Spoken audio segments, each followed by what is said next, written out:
The following presentation is made possible by the Prairie Grove All Sports Booster Club and sponsored in part by PG Telco.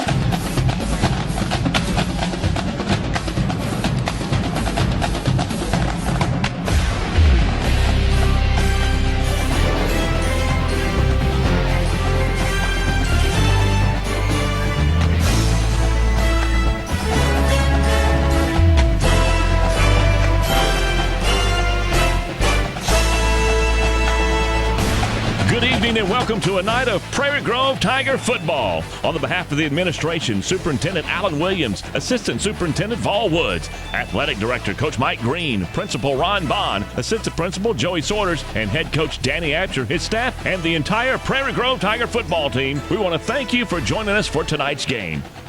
The broadcast of tonight's game is made possible through PG Telco, the providers of PGTigersOnline.com. PG Telco, built on community, focused on progress. Ozark Delight, America's #1 fundraising lollipop. Lewis Automotive, serving all of Northwest Arkansas since 1947. The Bank of Fayetteville, we're banking on your potential. Sterling Drug, serving Prairie Grove since 1918. Flowers and Friends, flowers, gifts, and more with a hometown touch. Steak and Shake, famous for steak burgers, shakes, malts, and more, just south of the Northwest Arkansas Mall. J&B Auto, Prairie Grove's bumper-to-bumper auto parts store. And Frederick's One Stop, the one stop for all your needs when you're on the go. Prairie Grove football is also brought to you in part by the Prairie Grove All Sports Booster Club. Showing your Tiger pride is just a membership away. And now your crew for tonight's game, Lynn Gregson, Zach Arns, and Steve Halbert. It's football time in Prairie Grove. Welcome, ladies and gentlemen, to tonight's football contest. Senior night here in Prairie Grove, the last home game of the season. Zach, I can't believe we're already at the last home game of the season. It's hard to believe this is week number 8 of the high school football season. We're 3 weeks away from putting a bow on this and getting ready for playoff time. Absolutely. Well, we definitely need, a win tonight. I believe a win tonight will secure a playoff position. Now, where we be seated would, depend on how we finish up. So I think tonight would clinch a playoff spot. The 1-4A is just a complete mess. There's 5 teams with 1 loss in the conference. Tonight, if you will, is sort of a separation night. We've got some big games that we'll update you on later on in the broadcast. But for Prairie Grove, the mission is simple. You win tonight, you win next week, you win the following week. You're at the very worst going to share the conference crown. Absolutely. Well, tonight's game against Pea Ridge, Pea Ridge comes into the game with 3 wins on the season, 4 losses, I think, which is a little, better than people expected out of Pea Ridge. Yeah, for a team that was picked to finish dead last in the conference, they've certainly been a pleasant surprise thus far. And they're an interesting football team. They've got a young football team. They're not big on numbers. They're not big in size, but they're pesky. They took Shiloh to the wire. They played very well last week in spurts against Gentry, and then let Gentry back into the football game. Escaped with a 25-21 victory. I think for Prairie Grove tonight, it's the same thing we talked about last week. It's focus, it's effort, it's enthusiasm, it's execution. They're a better football team. No disrespect to Pea Ridge. Prairie Grove's a better football team. But, as we saw last week, a couple of turnovers, a couple of bad plays here and there. You can keep a team that's maybe a little bit less talented. You can keep them in the game, and Prairie Grove doesn't, and they don't have that margin for error that maybe some of the other schools do. I think you're going to see Prairie Grove come out very focused tonight. As we talked about at halftime last week, I think Coach Absher had something to say, and I think that message resonated throughout the second half and is going to carry through this week. Well, I think another thing that comes on tonight, it's senior night. It's a night for pride. It's a night you want to win. And I think the thing that Prairie Grove has to be careful, you and I'd ask you when we were starting, because I remember being here, the last time we beat Shiloh during the regular season was back in 2005. That year, we ended up sharing the title because we didn't finish business. We lost to Pea Ridge the last game of the season. That was a year we were probably better than they were that year, but they beat us. And you don't want that to happen tonight. You've got to take step game at a time. Cliche, got to take a game at a time. But this is a big win tonight. Clinches playoff, and then really can start focusing in on where this playoff thing may happen. Coaches will talk to their offensive linemen about finishing blocks. This is a finish the mission for Prairie Grove. I think as we've talked about, the tough part of the schedule is behind you. You've played 2 of the 3, or I guess 3 of the 4 real heavyweights inside the conference. Got 1 to go at Gravett. you don't want to say this is a down week, but this last week I think was one of those classic trap games. Coming off a big win against Shiloh, you go into Berryville, you're kind of, the emotion's not as high. You're not playing with the edge that you normally do. I think this week Prairie Grove gets the focus back, and I think you're going to see a sharper team. I think you're going to see a team get back to basics, and I think you're going to really see them motor right through Pea Ridge. Well, we want to remind those that are watching tonight that we will have the Steak and Shake player of the game at the end of the game tonight. Also, tonight, we want you to go to pgtigersonline.com. Go to the comment page. We appreciate the comments. I know we get some during the week. We don't always comment on them, but we try to do that. We appreciate the feedback, and we also want you to make sure that you let us know where you're listening from.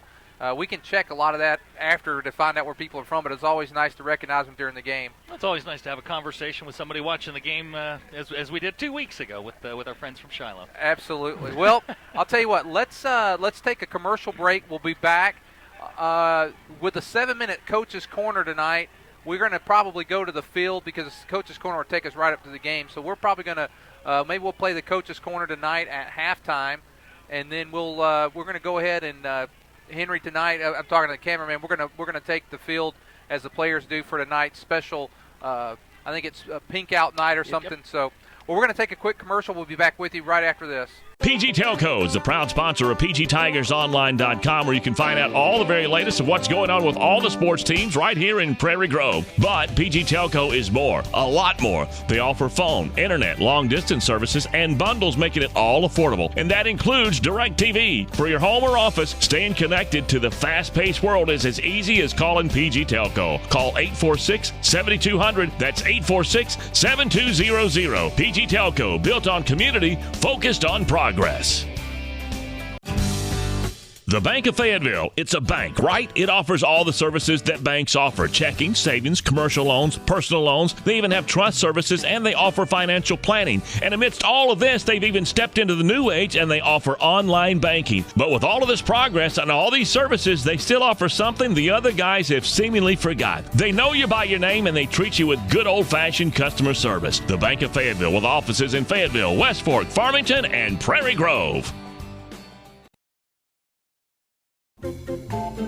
Ozark Delight Lollipops are America's #1 fundraising lollipop. We produce our lollipops the old-fashioned way in small batches, ensuring flavor intensity to the last lick. Mass-produced, machine-made lollipops are simply inferior, and you and your customers can taste the difference. From the production to customer service to everything in between, Ozark's Delight does it right. So whether you're ordering for the next fundraising project or just need some of your favorite flavors, we're here to help. Click our website, ozarkdelight.com, or call us toll-free at 1-800-334-8991.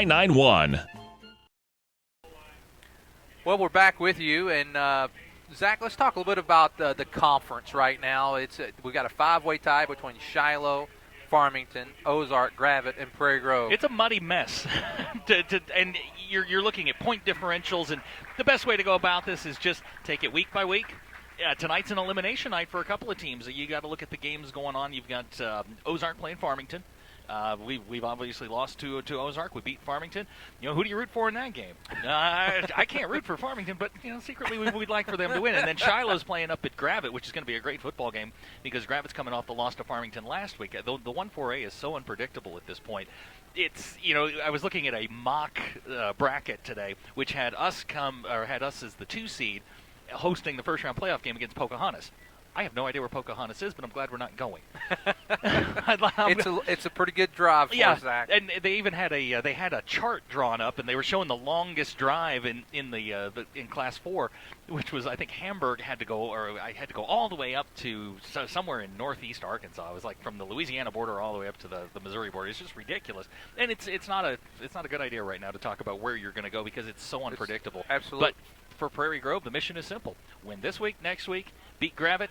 Worst you're going to do is share the conference title. Well, some of the players tonight, as you're watching, they're going to be wearing different numbers. It's kind of a throwback night. Weston Bartholomew, for example, he's normally number 20, be wearing number 32. His father's jersey whenever he played. Daniel Schrock will be wearing 84, which was, I believe that was his brother's number. It's going to be interesting. Normally, you see the new uniforms. They've got the sleeves cut. These look like the things we wore in high school. They've got the sleeves down to their elbows, and we've thrown way back. Noah Hunter will be wearing 34, and Devin Dalton will be wearing number 71. Let's talk a little bit about Schrock and Bartholomew. Yeah, interesting. I was looking at the numbers today on the two of them, over 1,000 yards between the two of them. And, we talked about Weston having this huge explosion at the beginning of the year with all of these yards. Well, guess what? Mr. Schrock's starting to catch up to him. Weston at this point, 574 yards. He's averaging about 78 a game. Daniel Schrock right now is right at 444 yards.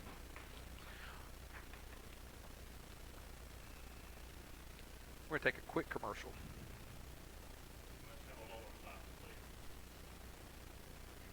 There's been a Davis at the counter of Sterling Drugs since before most of us were born. As a matter of fact, Sterling Drugs been at the same location in Prairie Grove since 1918. And while a lot has changed in the medical field, quality customer care is not one of them at Sterling Drug. You'll find the latest in all prescriptions explained to you by Gary Davis. He's been doing it for nearly 30 years. As a matter of fact, Gary's only going to charge you for the medication. His experience, he's going to throw that in for free. Keeping you healthy since 1918. Sterling Drug, 125 East Buchanan in Prairie Grove. Proud sponsors of Prairie Grove Athletics. Every lady remembers that first rose, that first dozen roses, the corsage from the prom, and those memories are made even sweeter from Flowers & Friends in Prairie Grove. Flowers & Friends specializes in fresh and silk flower arrangements for all occasions, from weddings, parties to proms and more, even Decoration Day. Flowers & Friends can create a lasting memory. Flowers & Friends, friendly service and satisfaction is guaranteed. 846-2137. Flowers & Friends, flowers, gift, and more with a hometown touch in downtown Prairie Grove. Where in Prairie Grove can you go to get your gas, grab a tank of propane, a bag of ice, your favorite snack, and a soda drink, have your breakfast or lunch prepared fresh, made to order, wash that down with your favorite drink, and follow that with a hand-dipped ice cream? There's only one place that I know of that comes close to all of that in Prairie Grove. Locally owned and operated, it has to be Frederick's One Stop. And did I mention the coffee breaks in the afternoon where all the world's problems are solved? Only at Frederick's One Stop. Proud to be sponsors of Prairie Grove Tiger Athletics. Since 1947, there's been a Lewis at the helm of Lewis Automotive. It's family-owned, family-operated by a family that calls Prairie Grove home. Now, you do the math. They'll soon be entering their 65th year of service. 65 years. You don't go that far in any one business without treating people good, and I mean real good. As a matter of fact, Ford awarded Lewis Ford their coveted President's Award, one of the top dealerships in the nation, run by hometown folks. Lewis Automotive is a proud sponsor of Prairie Grove Tiger football. Since 1947, there's been a Lewis at the helm of Lewis. Building a championship caliber athletic program takes more than great coaching. It takes more than great student athletes. It takes great support from the community. You can show your Tiger pride and support all the sport teams here at Prairie Grove by joining the Prairie Grove All Sports Booster Club. Make your check of $25 payable to the Prairie Grove All Sports Booster Club and send it to the address you see now. A portion of your donation makes it possible to broadcast Prairie Grove sports online. It's great to be a Prairie Grove Tiger.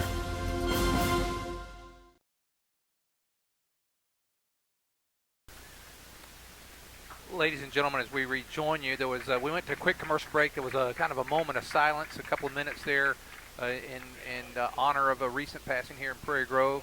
They just released the pink and white balloons, and also in honor of Breast Cancer Awareness Month. Now we're going to go to the national anthem.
All right, as we get down to the last few seconds here before kickoff,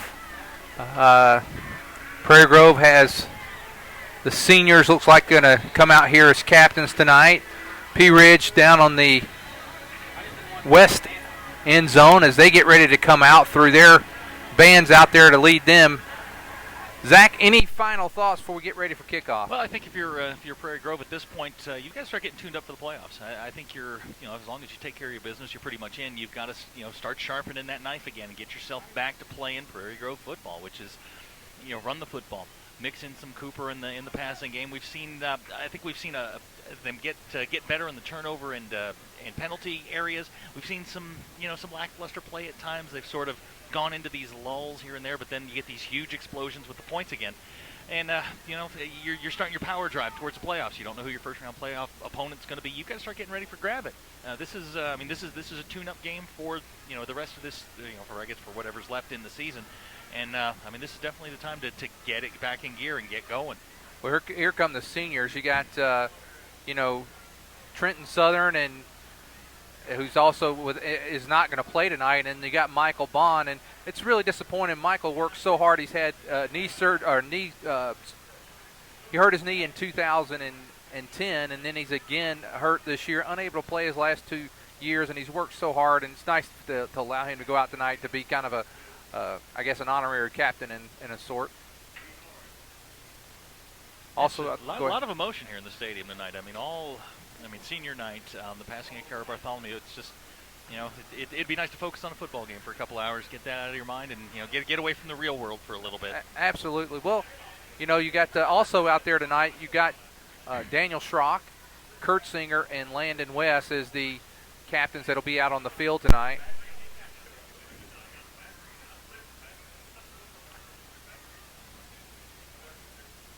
Pea Ridge won the toss, and they are going to elect.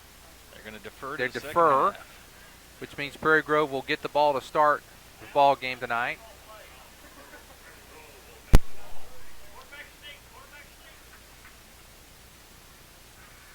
It'll be interesting to see how Pea Ridge comes out and plays this. They're for those of us that watch a lot of football, they're kind of a dinosaur. It's the power I, it's the running game, it's power O's and off tackles, and it's the one thing that the Prairie Grove struggled with. Is teams that run power plays. We saw that a little bit last week at Berryville. We saw it against Ozark, and this is a team that took Shiloh to the wire, and they've got potential. A couple of things go their way early, it could get interesting. Well, they definitely have the capability. And I'll tell you, I just looked at two of their captains, and they're both over 250. Yep. So we talked, they're probably going to, and if they're captains, that means they're probably out there playing tonight. So they're going to have a couple of big guys on the line, that's for sure.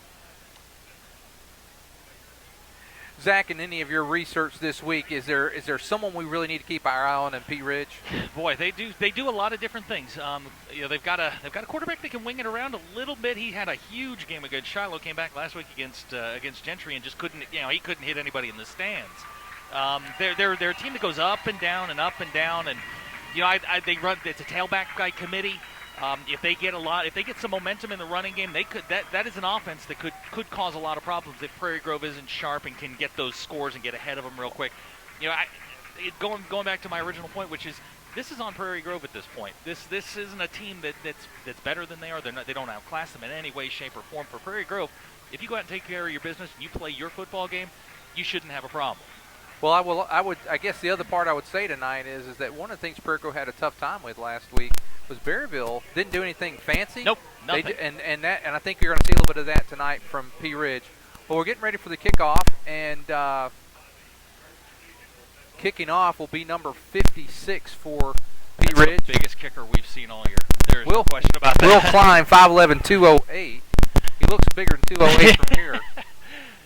Yeah, if you're, we were talking about it during the pregame show. If you're looking for maybe a closet coach of the year here in the 1-4A, I got to believe that Tony Travis has got to be maybe your guy. I mean, this is a team that won 4 games the last 4 years. Now they've turned around and won 3 this year.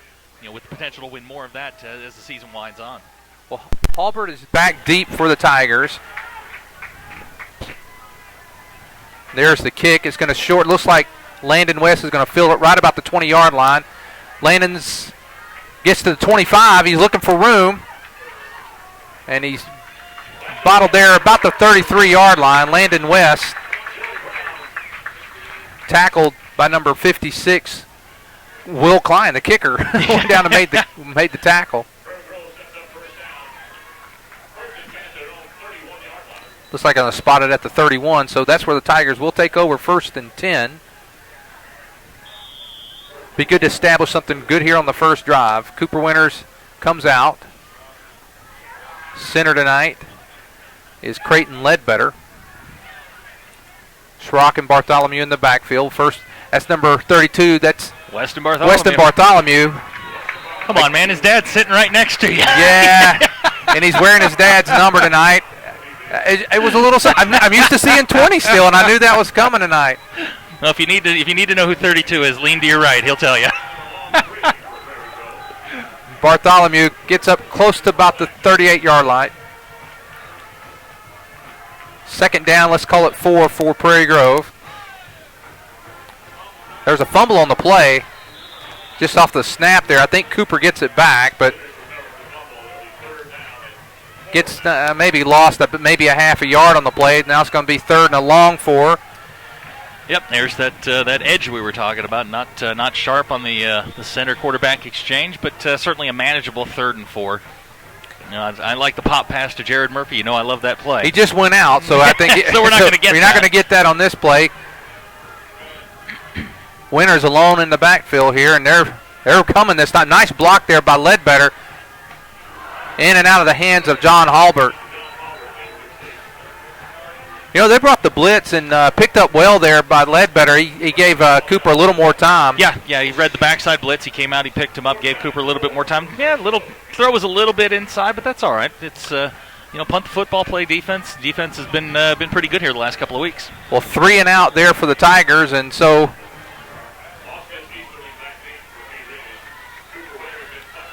Winters to punt. Back deep is number, I believe that's 12, Austin Easterling. Whoa, he just did get that off. It's a high kick. Plenty of time to, nice roll for Prairie Grove. That's going to roll inside the 20 all the way down to the 17, but he barely got it away, Zach. Yeah, he bobbled the snap a little bit, but good kick, better roll. That was a great roll there, and we're able to pin Pea Ridge inside their 20. I think they're going to spot at the 18. Want to remind you, if you're watching tonight, to go to pgtigersonline.com. Let us know who you are, where you're listening from, watching from.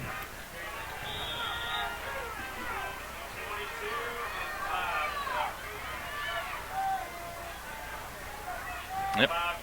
Straight power O.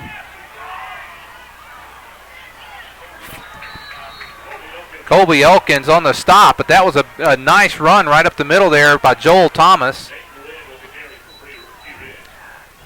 So, we just got some feedback on. Would like to see your senior stuff tonight. We apologize for that. We were just trying to get some things set up prior to the game, and we didn't want to do just half of it, so we diverted that. There's a run there again. That's number 6 this time, Dayton Wynn. Picks up about 5 yards. Let's call it 4. 2nd down and 6 for Pea Ridge.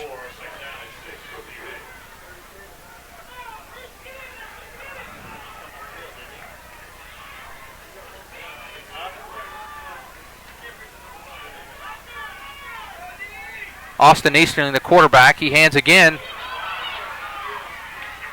And Pea Ridge is opening up some big holes as Dayton Wynn on the carry. He's going to go up near midfield. He's going to be stopped at the 48-yard line, and it's not good whenever Colby Elkins back at the safety positions making all the tackles. Yeah, you definitely don't want Colby leading the team in tackles, but this is what Pea Ridge does. It's power eye football. And then they're gonna look to hit you with a play action pass, maybe get somebody deep down the sidelines. But this is primarily what they do. It's off tackle right, off tackle left.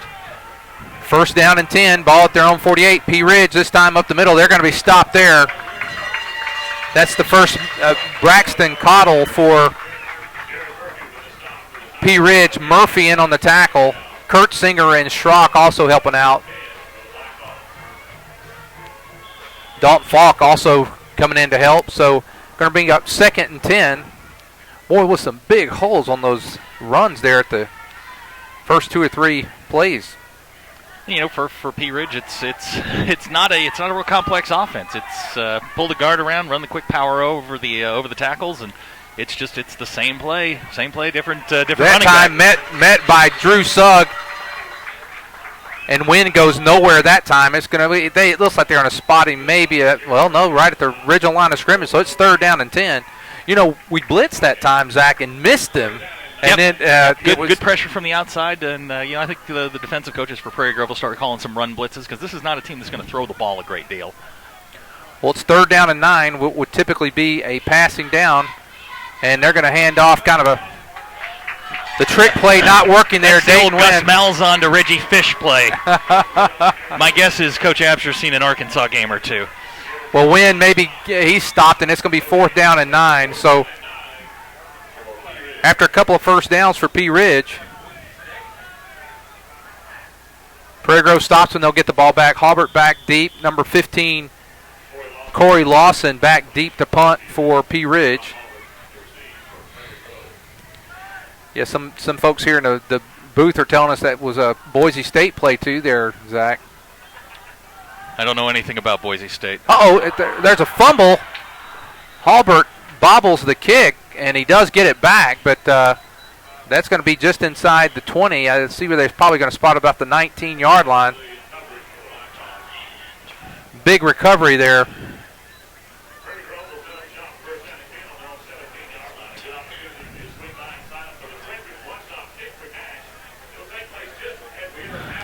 Colby Elkins in at quarterback. We saw this a little bit last week. Yep, expect the read option, some sort of option game. I don't think we're going to see Colby taking it, throwing it deep, and as I say that, sure enough. Well, he's looking to throw. He's going to tuck and run, and he's going to get back maybe to the line of scrimmage. He's met there by number 50, Blake Rotten. Rotten's a 5'11", 260. That's a fire hydrant.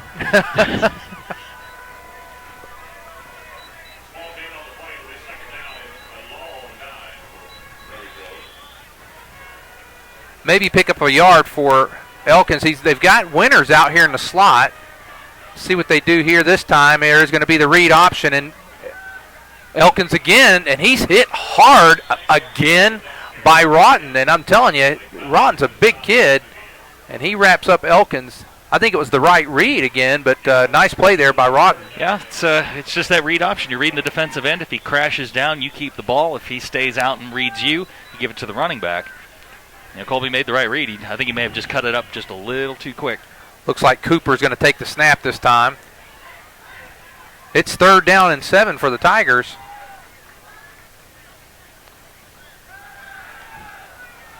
Winters rolls to his left. He's got Halbert. Halbert's over the 40 to the 42-yard line, and Prairie Grove gets their first down of the game. He's brought down by Jonna Torres and Dayton Wynn. But the Tigers get their first down, and a much-needed first down. We were about to go 2 and out or 3 and out for the second time. Yeah, Pea Ridge is one of those teams that hangs around for 2.5 quarters and then just seems to wear down as the game goes on. They don't have large numbers, and hopefully Prairie Grove can do that same sort of thing to them. But nice throw from Cooper, nice catch by John. First down, Prairie Grove. There's Winters. He's on a keeper. If he can get outside, he does. He's going to get close to the midfield, going to step out of bounds at the 47-yard line.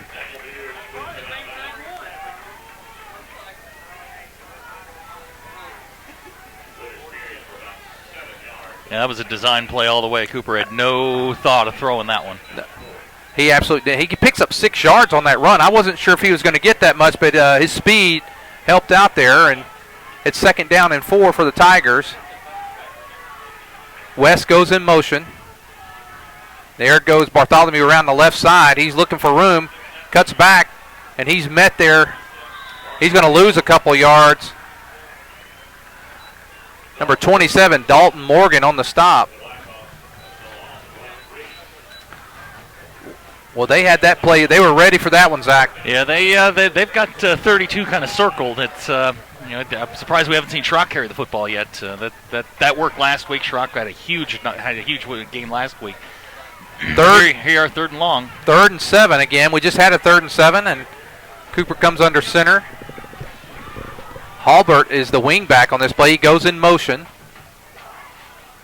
Cooper's back. He's rolling to his right this time. He's got down the middle. Oh, there he is.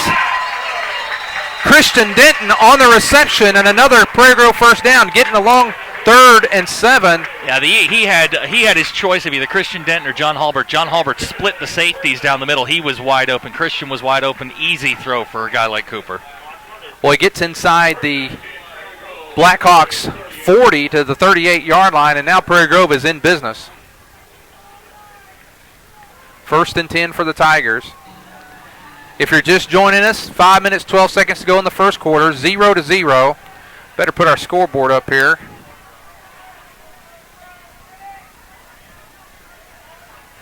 And here comes the wingback reverse. That's Landon West. West is going to get maybe 5 yards there.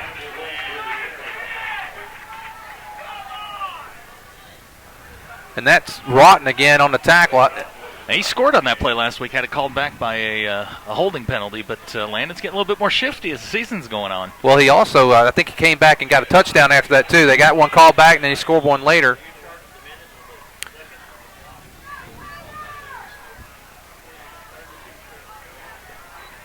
As the season gets a little chillier, the press box gets a little more crowded as the season goes on.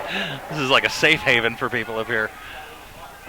For 2nd down, and let's call it 4 for there's Schrock, and Schrock's going to get the first down and more inside the 25 down to about the 21-yard line. There's the first carry of the night for Schrock. Nice run for Daniel Schrock.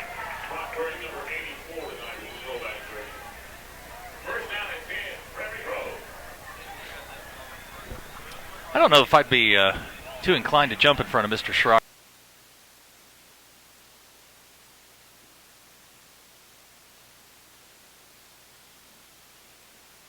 I'll just put him 1st and 10 for the Tigers. Ball at the 21-yard line. West in motion. Cooper looking over the line. He gives a quick pitch out to Bartholomew. Nice block. And that nice block on the corner. Bartholomew, he's inside the 15, down to the 14. I love it when Bartholomew just lowers ahead and plows forward. That was a great block by Christian Denton, and I think they're going to get him for an illegal block.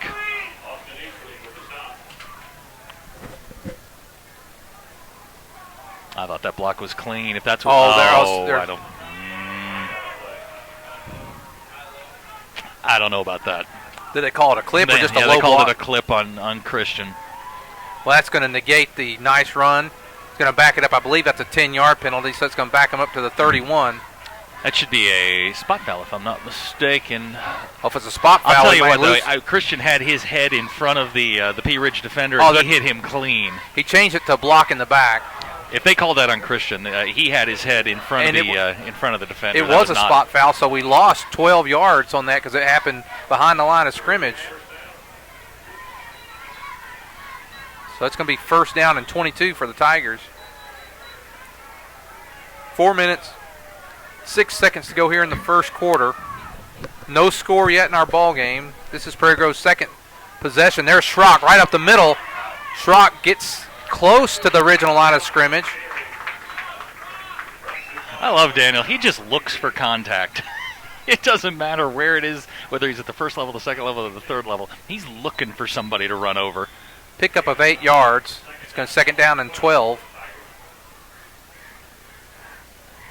I think I'm almost in harmony with the PA guy tonight. We're saying things at the same time. It's like an echo.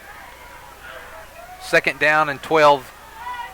Empty backfield this time for Cooper Winters. Rolls to his left. He's got a couple of guys open up. He's got Landon. And he's going to come back across the middle. Christian Denton. Nice. I really like what Cooper did there. He looked at two options. He had Landon. He had, I think it was Bartholomew, and then he comes back to the center field. Very nice play by Cooper Winters. He had his choice of receivers again. There were receivers just running free in the Pea Ridge secondary. He had his choice of receivers, and it's real easy as a quarterback to pick out the guy in the guy that's open. One of the things that we talked about that Prairie Grove struggled on 3rd down, they made 2 critical 3rd downs, 3rd and longs that have sustained this drive. That first one, it would have been our 2nd 3 and out, and now that getting that 1st down has now got us 1st and 5 or 1st and goal from the 5 for the Tigers. There's Bartholomew. He's cutting back in. He's going to get close. He's going to pick up maybe 2 yards. Torres on the stop for Pea Ridge.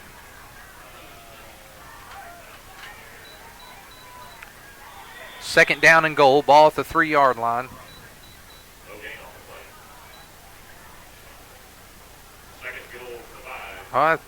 Looks like they put it right back to the line of scrimmage. I thought they'd marked it at 3. It's at the 5-yard line. Second goal from the 5. Winners this time. It's Schrock. Schrock bulls his way down close to the goal line. He's going to be just short. Morgan on the tackle. They're going to spot it at the 2. Third and goal from the 2.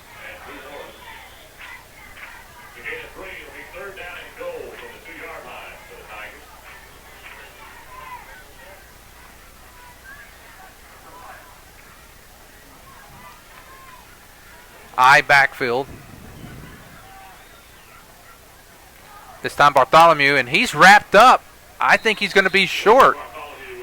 He gets a yard down to the 1. 4th and goal from the 1. This drive started at our own 18. It's a 82 or 81-yard drive. I think it started at the 19-yard line. 4th and goal. You got to give Pea Ridge some credit here. We started this at the 5, and they've held us on 3 downs to 4 yards. I don't think there's any decision here. You're going for it, and I think you got to give Schrock the football. They haven't stopped him yet. Well, they're not small up front. 79, Tyler Handy, 6'1", 260. He's plugging up a lot. And here we go on 4th and goal. Winners, he's going to throw the ball, and it's batted down in a nice play. That was number 22, Braxton Caudill, and nice play by Pea Ridge.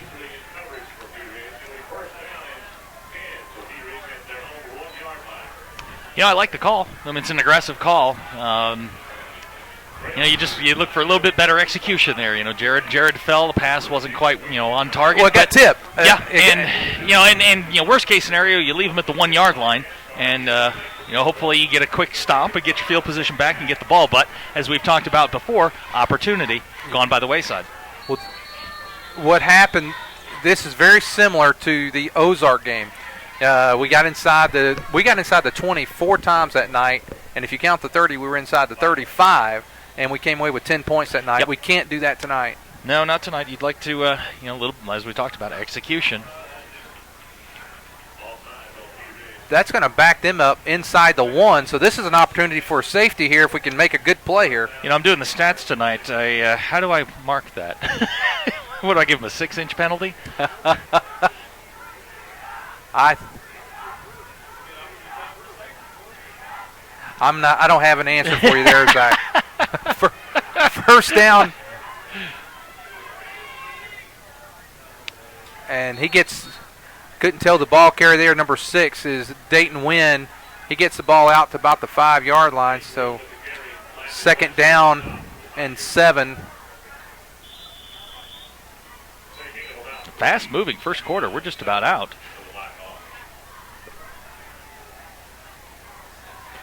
40 seconds to go here in the first quarter. No score.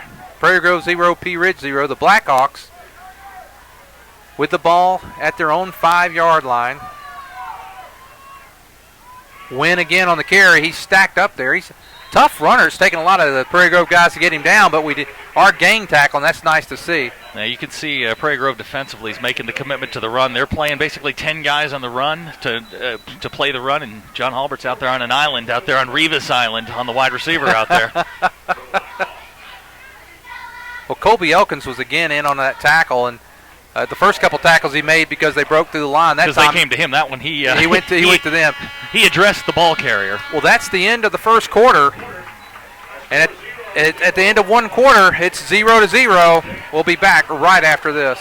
PG Telco, built on community, focused on progress. But what does that mean to you? It means that you get to keep up with all your sporting events associated with Prairie Grove Athletics on a website furnished and maintained by PG Telco. It means that the folks at PG Telco have an interest in you, your kids, your school, and your community. And they're focused on progress. They're committed to bringing you the very latest in technology for your home or your office. For telephone, internet, long distance, or direct TV, think PG Telco. Built on community, focused on progress.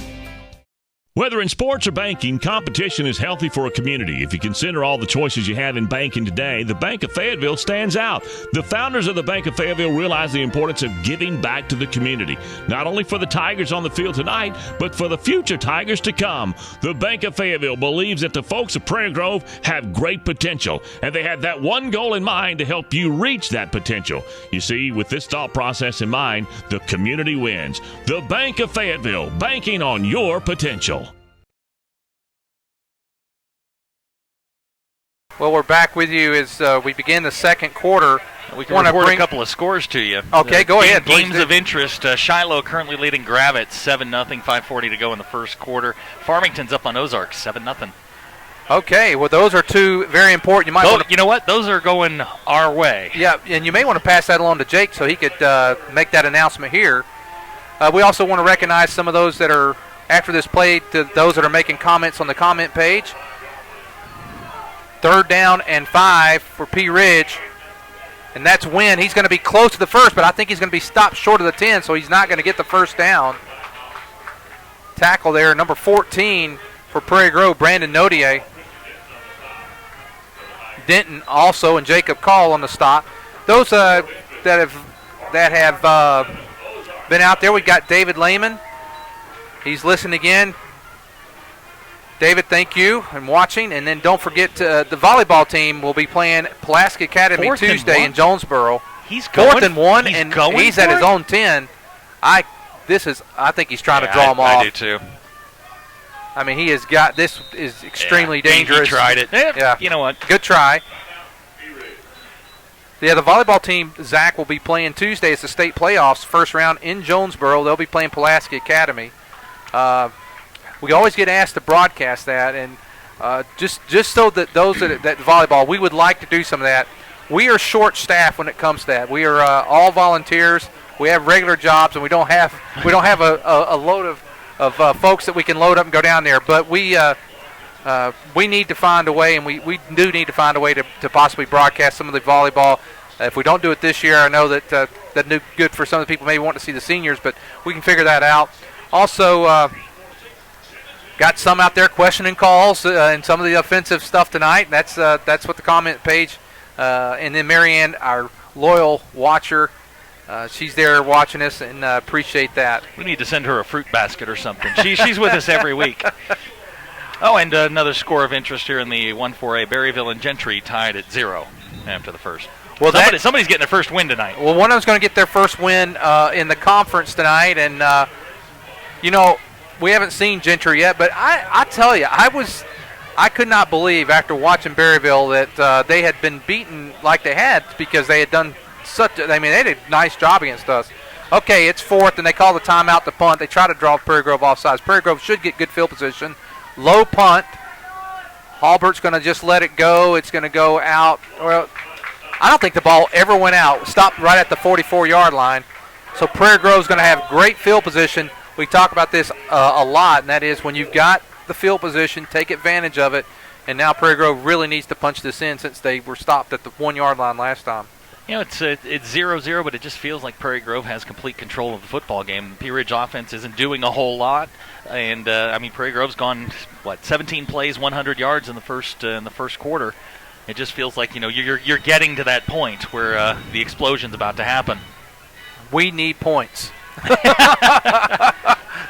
All right, Prairie Grove, 1st and 10 at the 44. There is Schrock. Schrock gets maybe 3 yards. Tyler Handy and Torres on the tackle. If we've got anybody watching from Pea Ridge tonight, go to pgtigersonline.com. PG Tigers Online, one word, pgtigersonline.com. Let us know that you're watching us tonight as well. We welcome you, those that are watching from Pea Ridge. 2nd down, we'll call it 7 for the Tigers. Winters rolls to his right. He's got pressure. He throws, and he is pancaked there by number 50. That's Rotten again.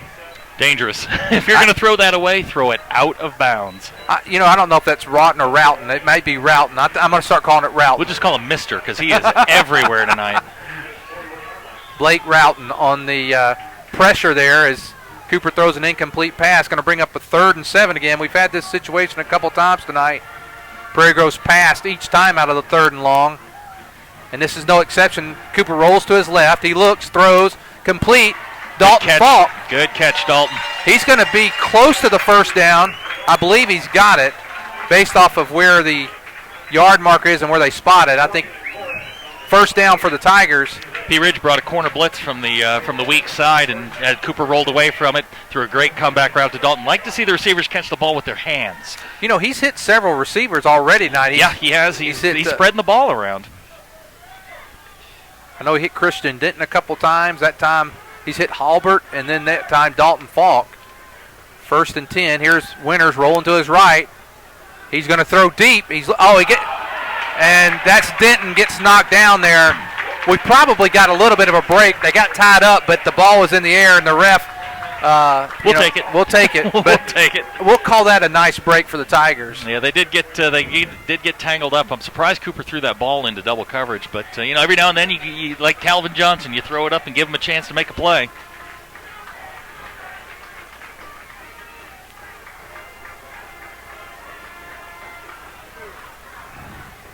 Take that one. That's 15-yard pass interference penalty.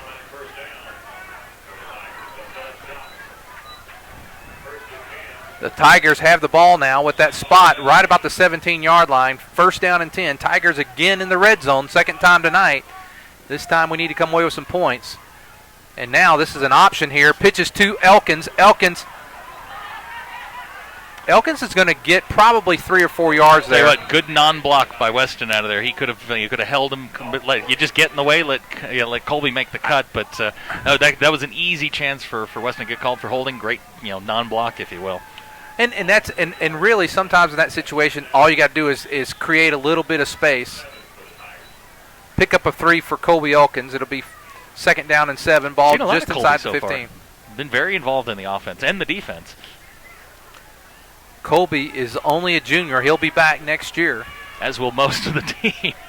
Senior night next year could take about an hour and a half. And now Cooper's again a design keeper. He's inside the 15. He makes a move. He gets down to the 5-yard line. So the Tigers are going to have 1st and, we got a flag. It's going to be holding on Prairie Grove. Very good run there by Cooper Winters. Made a couple nice moves.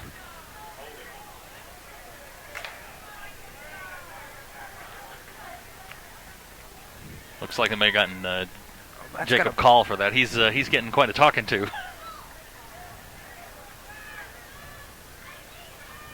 That backs it up to the 25, and Prairie Grove's got to get down to the 8, so it's going to be 2nd down and 17.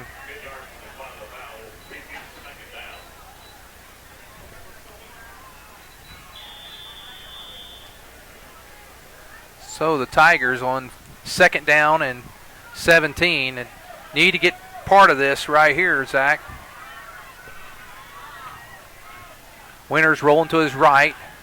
He's got Landon West wide open. West inside the 10. He's down close to 1st down.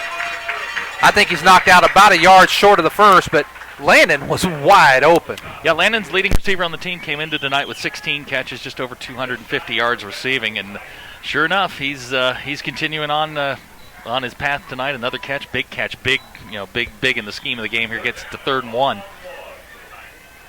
The picture taken up here just threw me off my game here.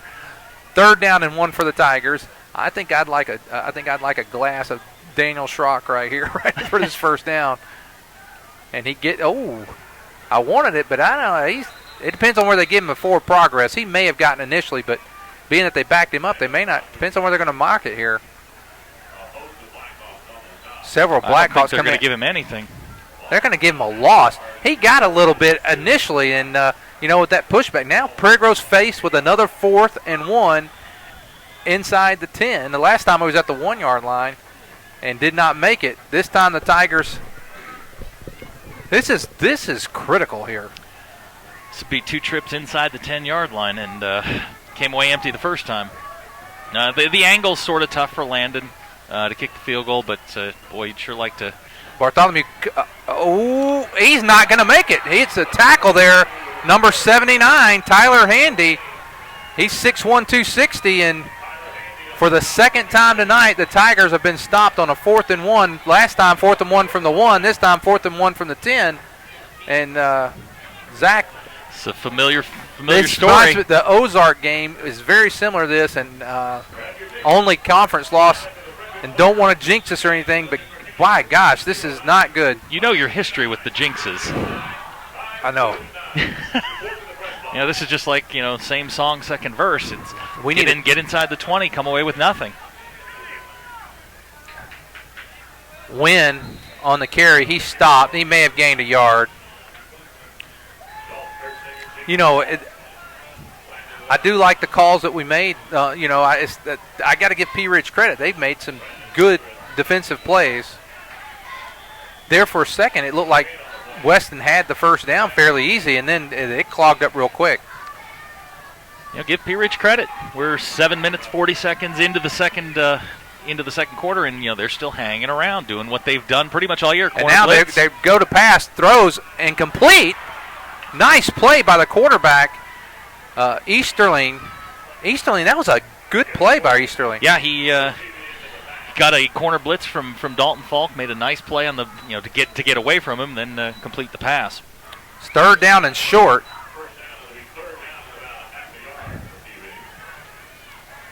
Prairie Grove could use another stop here, another 3 and out, but it's 3rd and very short for Pea Ridge as we're approaching the 7-minute mark of the second quarter. As you can see on your screen, 0-0. Prairie Grove has been inside the 10 twice and have come away empty-handed after 2 good defensive stops. And there is Wynn. He's going to get the first down up around the 23-yard line. Falk and Elkins team up to make the tackle, but not before Pea Ridge picks up a first down.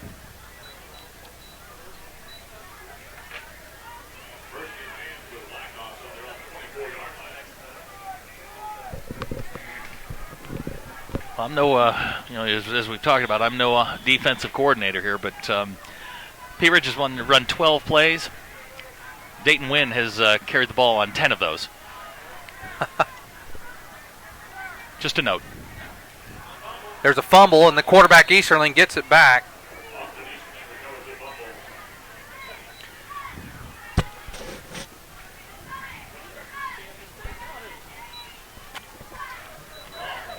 Coming behind me is last year's color man, Dennis Gill. Good to see Dennis up here in the press box again.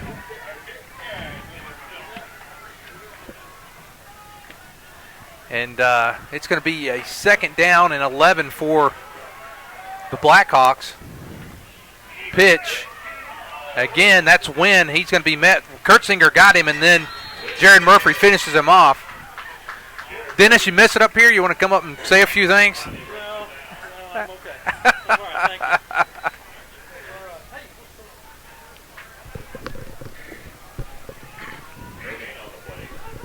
you. 3rd down and 10 for the Blackhawks.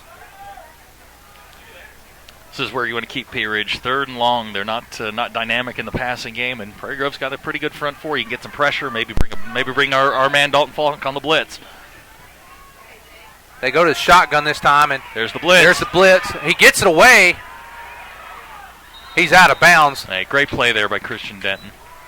Great play. They don't pass a lot, but not a bad looking throw from Easterling. Easterling lit Shiloh up. He had over 200 yards in that ball game, and they were throwing the ball all over the place. Well,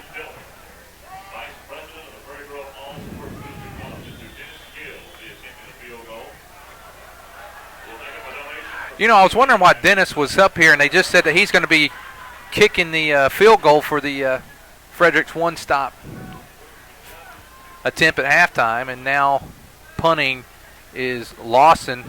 Lawson gets a good kickoff. Bartholomew is at the 50. He's met at the 50. And, he was met at the 50 by Morgan of Pea Ridge, and he wrapped him up, and it didn't take him down immediately, but hung on to him to bring him down. And so Prairie Grove, again, with great field position, got to score this time.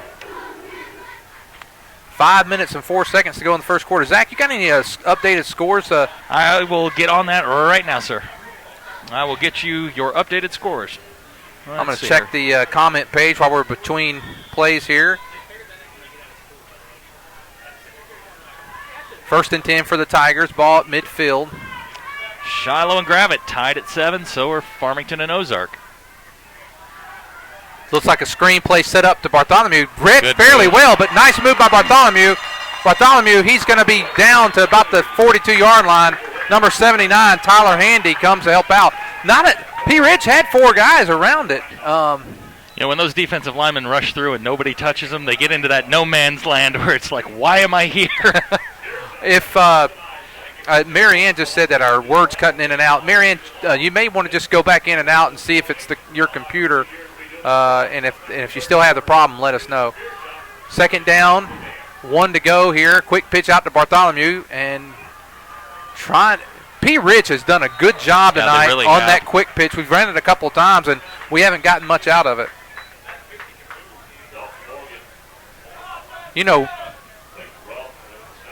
Roughton,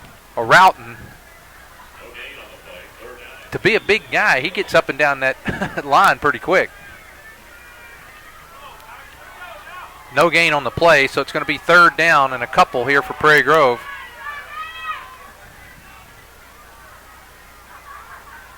There's Schrock, and it's a big hole for Daniel. He breaks the tackle, and look at him go! Yes, sirree!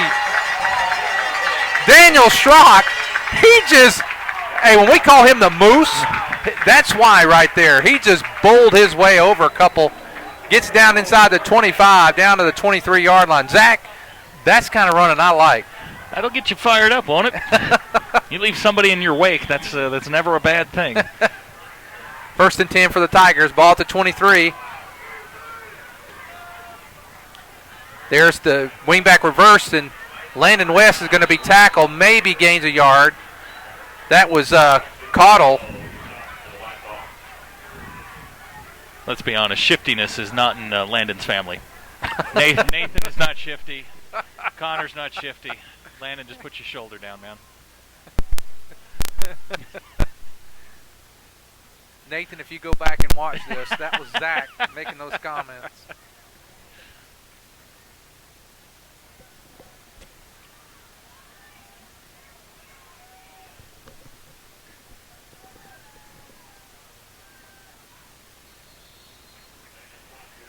Schrock on the carry.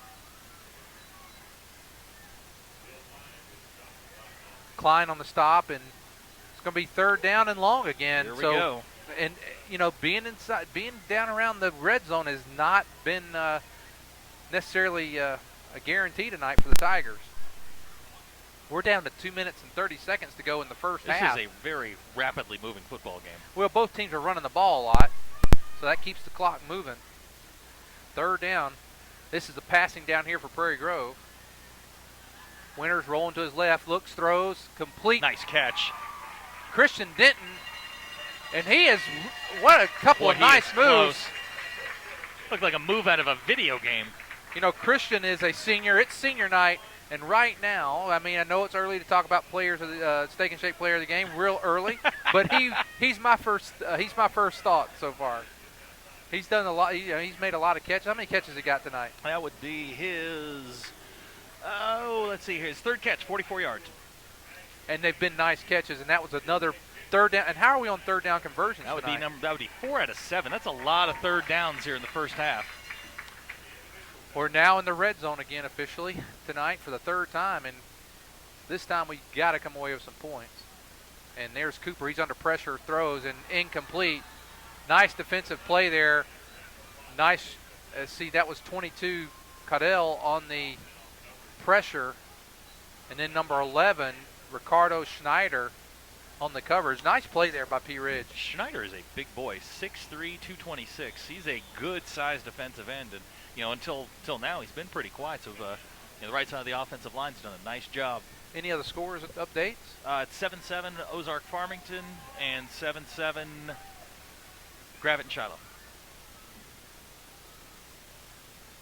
There's Schrock up the middle, and Schrock, he's going to get down about the 5-yard line, and so it's going to be 3rd down. And let's call it, that's a 6-yard pickup. I think we can get to the, let's see, 3rd and 4.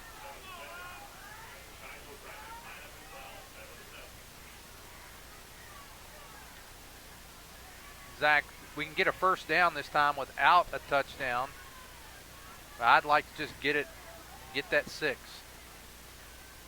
There's Schrock. He's hit in the backfield.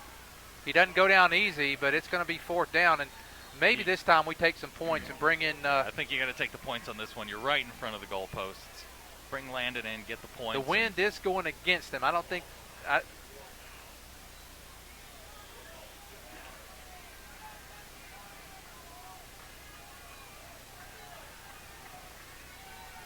He's going to call timeout here, imagine. There's 40 seconds left. He's going to run it down. They get the ball to start the second half. Yeah, they do. And that's that's certainly got to play into the decision here. I think you got to get some points here and go into halftime. Timeout Prairie Grove with 29 seconds to go. We'll take the timeout with them. And 29 seconds to go here in the first half. Prairie Grove 0, Pea Ridge 0.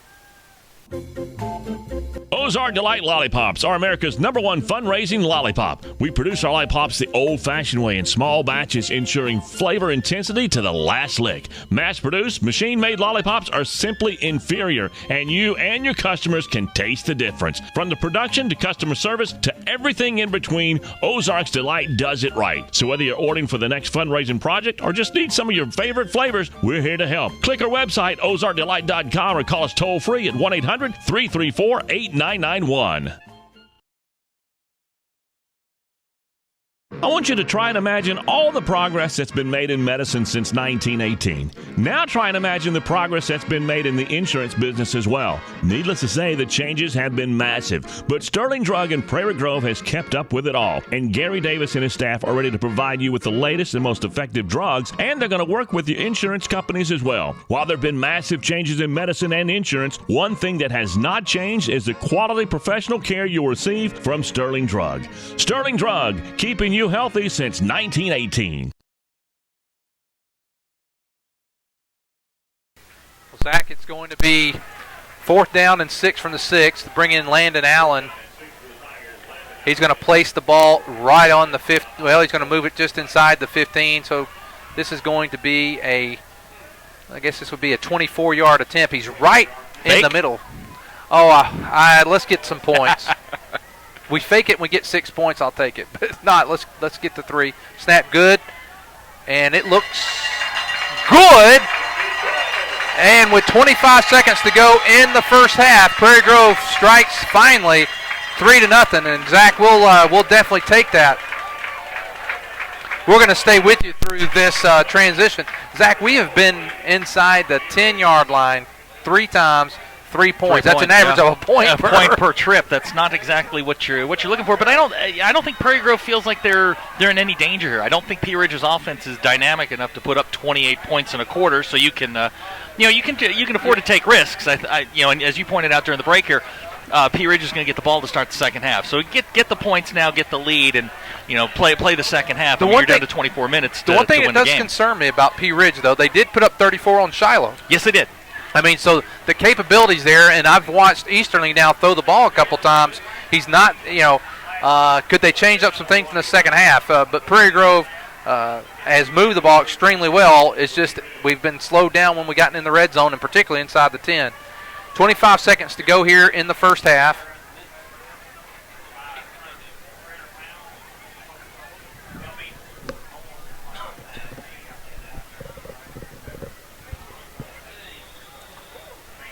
Prairie Grove now with a 3-0 lead over the Blackhawks. Remind you, coming up at halftime tonight, we will have we'll have the band. We're going to do the coach's corner during halftime tonight. There's the kick, fielded there. I did not see the number there on the. Looks like was 21. That number 1, 21 or number 1? Torres on the return. He's brought down by Murphy. No, it wasn't Murphy. He's not on.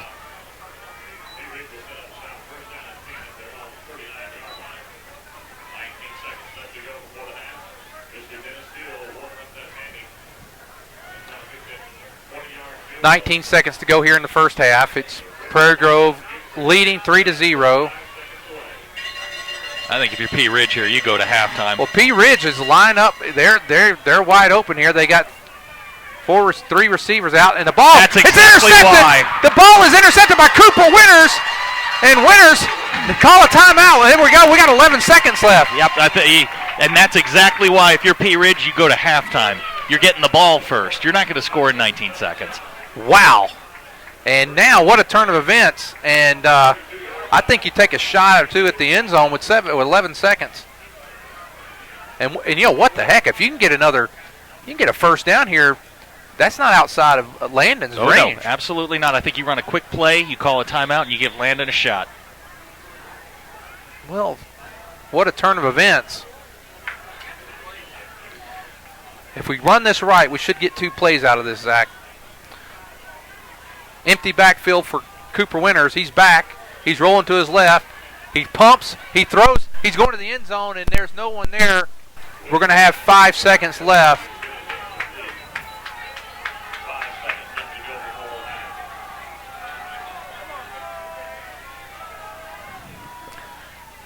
Yeah, you had 2 timeouts left. I think you throw it short, maybe get a couple yards closer, and you give Landon the shot here. I don't know. With 5 seconds, I don't have enough time. Oh no, not now. On the 11-second mark. Yeah, on the last play, I think you just you run something short, get what you can, and then give Landon a shot here. Now you're just too far out of his range. Yep, going to call timeout now. Talk it over. Well, they are going to talk it over, and they may they may try the swinging gate here. They do the swinging gate occasionally. I got a feeling we're going to see that play that we saw them open up with Lavaca. That 4 wide receivers to one side, the throwback to Colby that was so open. Well, with this timeout, we're going to take a quick timeout. Be back with you. We'll make sure if it gets close to back here, we will definitely come back before. Where in Prairie Grove can you go to get your gas, grab a tank of propane, a bag of ice, your favorite snack, and a soda drink, have your breakfast or lunch prepared fresh, made to order, wash that down with your favorite drink, and follow that with a hand-dipped ice cream? There's only one place that I know of that comes close to all of that in Prairie Grove. Locally owned and operated, it has to be Frederick's One Stop. And did I mention the coffee breaks in the afternoon where all the world's problems are solved? Only at Frederick's One Stop. Proud to be sponsors of Prairie Grove Tiger Athletics. Okay, well, with 5 seconds to go here in the first half, Zach, the first half has flown by, but the last 30 seconds has taken an eternity. I don't know what Coach Apster's got dialed up here, but well, he's got 4 wide. He's got Schrock in the backfield. Try to ensure a little time here, maybe for Cooper, and Cooper's going to go to the end zone. There's Landon West. Oh! Not bad close. there. Nice coverage there by the Blackhawks. And our halftime score is the Prairie Grove Tigers 3, Pea Ridge 0. We'll be back. We're going to go to the coach's corner. Henry, let's go to the field. Here, let's go to the field and see if Dennis Gill can make this field goal. Vegas has put the 1,000,000-to-1 shot for him to make the field goal, but if you're a betting person, it's 2-to-1 he pulls a hammy. Well, he's going to try. I guess it's the 30-yarder. Dennis in high school, I've had some conversation. He was a quarterback in high school. Probably did a little bit. He's a coach's son, and so let's see if Dennis will make this kick. Well, the ambulance is ready.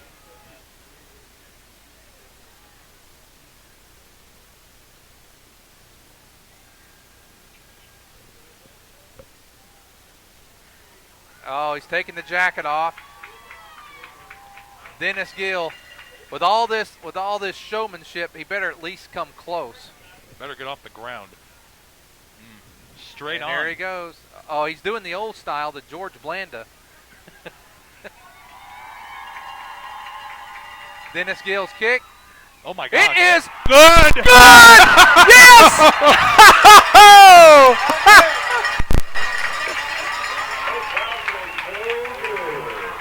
Oh, that was good. Come on, Froud.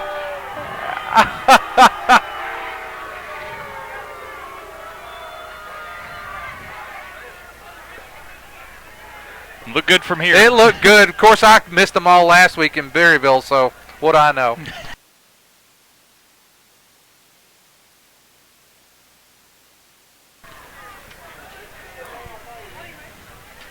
Every lady remembers that first rose, that first dozen roses, the corsage from the prom, and those memories are made even sweeter from Flowers and Friends in Prairie Grove. Flowers and Friends specializes in fresh and silk flower arrangements for all occasions, from weddings, parties to proms and more, even Decoration Day. Flowers and Friends can create a lasting memory. Flowers and Friends, friendly service and satisfaction is guaranteed. 846-2137. Flowers and Friends, flowers, gift, and more with a hometown touch in downtown Prairie Grove.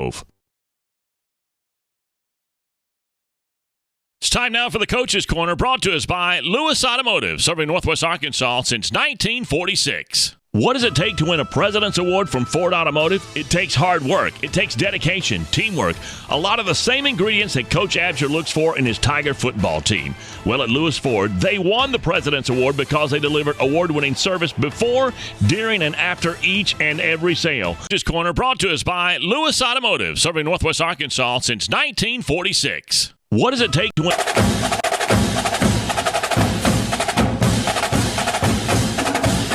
Sitting down with Coach Absher. Sitting down with Coach Absher in the Coach's Corner. And last week, Coach, it seemed like the typical trap game. Everything was set up like we were going to go in there and just have a fantastic game. And then, wow, wheels just seemed kind of to fall off, a little lethargic. But you got out with a win, so you have to feel kind of good about it. You think so. After the game, I wasn't any too happy right then. At halftime, we weren't any too happy. Then after the game, it seemed like even though we started putting points on the board, stopping Berryville on defense, it just seemed like that same lethargy kind of sneaked in there at about 28-7. And I'm going, that's not it. You've got to be out there and do the right things all the time and play hard the whole time. And the easing up comes up from the sideline, and then when the guys come in there that go into the game, they've got to play hard. Anytime you're on the field, you got to learn to play hard all the time. So now, as we talked a little bit last week about, and we even mentioned the playoff word, and we got a little help last week with Gravett falling to Farmington. Are you now beginning to watch a little bit of the schedule? We have Gravett at Shiloh and Ozark at Farmington tonight. It would be kind of hard to be a Shiloh Saint fan and a Farmington Cardinal fan, but that'd be kind of nice to have that happen. Yeah, it looks like last week we were the controllers of our destiny. Even if we get to Gravett's still got no losses. We're still the controller of our destiny. If we can beat them, then it forces a three-way tie, and then it becomes how much do you beat them by, and you go to the points for the playoff system for the three-way tie. And so right now, as far as a three and or five-way tie for first place is what it looks like. Everybody could say the same thing. We're all in this with our controller of our own destiny. The way I see it, we've got an easier route than everyone else does. We've got teams that haven't done quite as well, and then one strong one grabbed at the end. Well, everybody else has two, and I think Ozark looks like they've got the roughest road. So let's look forward to Pea Ridge tonight. What are some of the challenges that the Blackhawks bring to the table tonight? The running back, he's very elusive, and he's really hard to bring down. Pea Ridge is going to throw about one to every two runs, and when they run it, most of the time, number 6 is going to get it. And so if we can slow him down, if we can get him hemmed up a little bit, which is a big task, we'll take a good portion of their offense away. Offensively, last week we came out showing a lot of the five wide. Was that more of a kind of look and see to kind of prepare for the latter part of the season, or is that a direction that you are planning to go for the remainder of the season? No, not for the remainder of the season. I think the truly successful teams, unless you're just purely dominant at doing one thing or another, everyone needs to throw it. Everyone needs to run it. We opened up with spread and run, and we got a couple of receivers not even covered. With kind of a surprise set, and it was easy pickings driving down there, and then of course the penalty set us back, and we score, get it called back. It's not anything different, anything new. just say we're going to do these things too, and we're constantly trying to use all the tools and the talent that we have. We're trying to spread it around and make sure you cover all bases when you defense us. I know this year we've had a lot better continuity on the team as far as the teamwork goes. Weston Bartholomew getting some press there. I almost wanted to ask him for an autograph on that picture of his, but he made a good point. If they're focusing on him, they're really hurting themselves. How do you feel as you enter into the latter part of the season? You're healthy, and you have all these weapons you didn't have last year. Well, that's the nice thing about it. Now, if we can utilize those things and be consistent, with the different tools, even, West is running the ball, then that leaves Schrock, and that's kind of what the wing T is predicated on. If you're covering this guy, then the other guy ought to be doing better, and then if you've got that guy covered, so you don't want to focus up, and then it becomes, for the wing T, it becomes how well are we at exploiting what they're kind of overplaying. So far, it seems like everyone's saying the same thing we're saying about Pea Ridge's halfback. If you can stop Bartholomew, then you're going to stop them, and that's not a bad bet right there. But it's certainly opening it up for Schrock. Schrock's doing a good job at fullback, and that seems to be the guy. Now you got to stop two of them. We've got other talents too. We've got more receivers that can catch the ball than we've ever had. Inside wideouts, outside wideouts. We can't get all our skill guys on the field at the same time, so we do have some depth. And it's nice. It's nice to have. And that depth thing, sometimes it appears like, boy, you're looking real sharp. That will disappear on you in a hurry. You get a couple of injuries and something happens. So it's nice to spread it around, give everybody a different shot. For the last 3-4 weeks, we've had 6-7 guys carrying the ball and throwing it to 4 and 5 different receivers when we do throws. So it's nice to have those be able to spread it around. You seem like you have just a tremendous amount of confidence this year in Cooper. He's making some pretty good decisions. He has a throw or two here that he wishes he had back, but all in all, he's really handled the offense really, really well. We had a guy come out from one of the universities and just take a look at him, a guy that knows football, no quarterback, and basically said, this is last year, he can be as good as he wants, and we believe that. He can run, he can throw it on a dime for a long ways. Everybody makes mistakes. They really make a bad throw once in a while or a bad cut or whatever. But Cooper, we got a lot of confidence in Cooper. We think, in fact, I don't think we exploit his talents, and that's the other guy in the realm. You get Schrock stopped, you get Weston Bartholomew stopped, and then we need to be able to say, okay, then you're going to have to stop this guy too. Cooper Winters. You have spread the field a lot of times and then used him on the quarterback draw, and that's been very effective. So I like that quarterback draw, and we also spread it and run a little trap out of the thing. It'd be nice if he could just toss it up in the air and run his own screen, catch it, and take off. Now you're showing your true colors. You want to keep it on the ground, Coach. Just keep it on the ground. Well, we'll look forward to a good game tonight against Pea Ridge. Good luck to the Tigers, and we'll talk to you again next week. Hey, I appreciate it.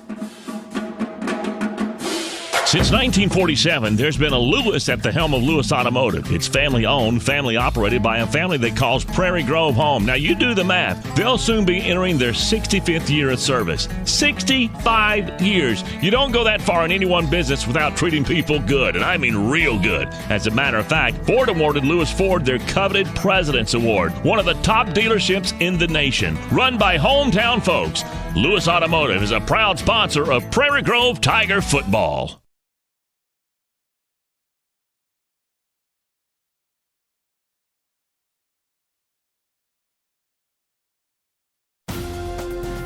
Building a championship caliber athletic program takes more than great coaching. It takes more than great student athletes. It takes great support from the community. You can show your Tiger pride in building a championship caliber athletic program takes more than great coaching. It takes more than great student athletes. It takes great support from the community. You can show your Tiger pride and support all the sport teams here at Prairie Grove by joining the Prairie Grove All Sports Booster Club. Make your check of $25 payable to the Prairie Grove All Sports Booster Club and send it to the address you see now. A portion of your donation makes it possible to broadcast Prairie Grove sports online. It's great to be a Prairie Grove Tiger.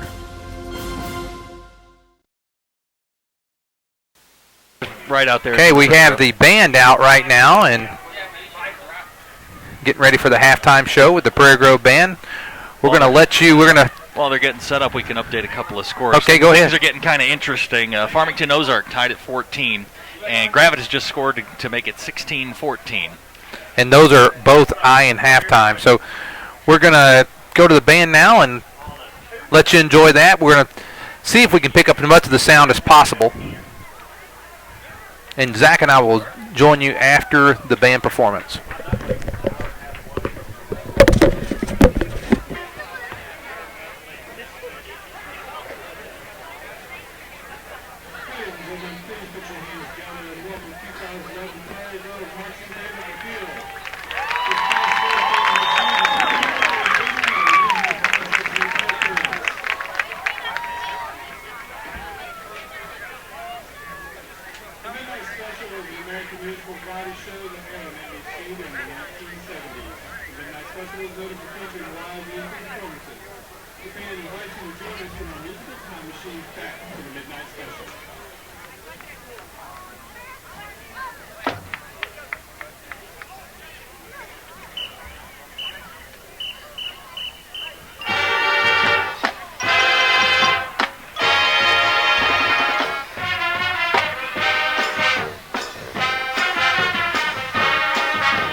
that ain't got no melody.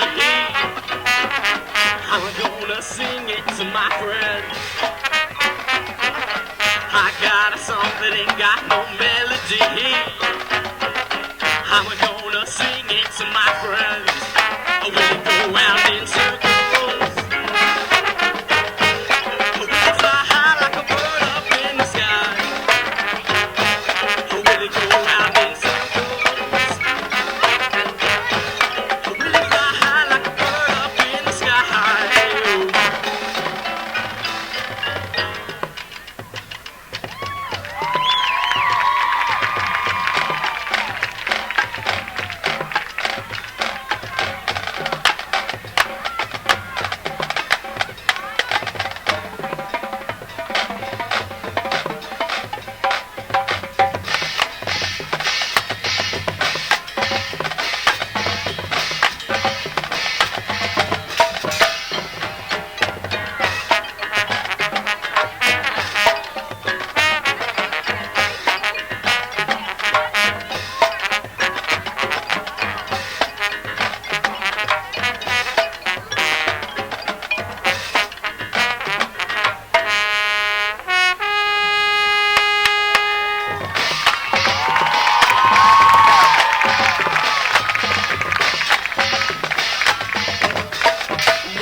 There's been a Davis at the counter of Sterling Drugs since before most of us were born. As a matter of fact, Sterling Drugs been at the same location in Prairie Grove since 1918. And while a lot has changed in the medical field, quality customer care is not one of them at Sterling Drug. You'll find the latest in all prescriptions explained to you by Gary Davis. He's been doing it for nearly 30 years. As a matter of fact, Gary's only going to charge you for the medication. His experience, he's going to throw that in for free.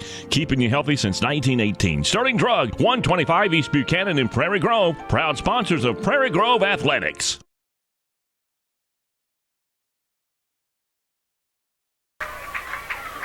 Sorry about that. Yep.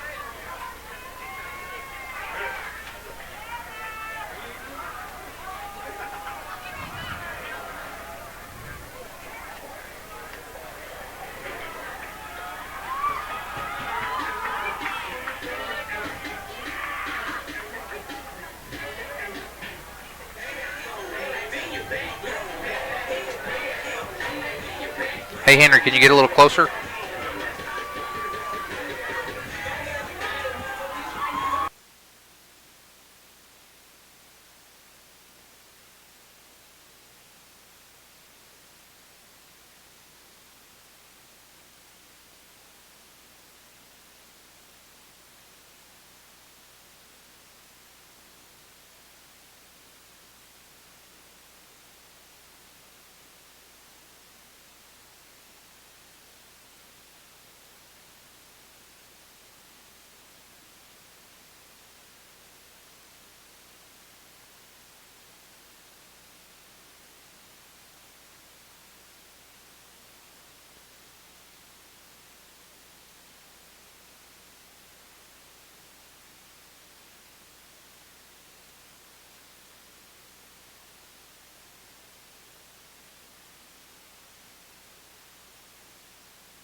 Well, Zach, we have just a couple of minutes here before we, maybe 43 seconds before the half starts. Any halftime stats? I remember them.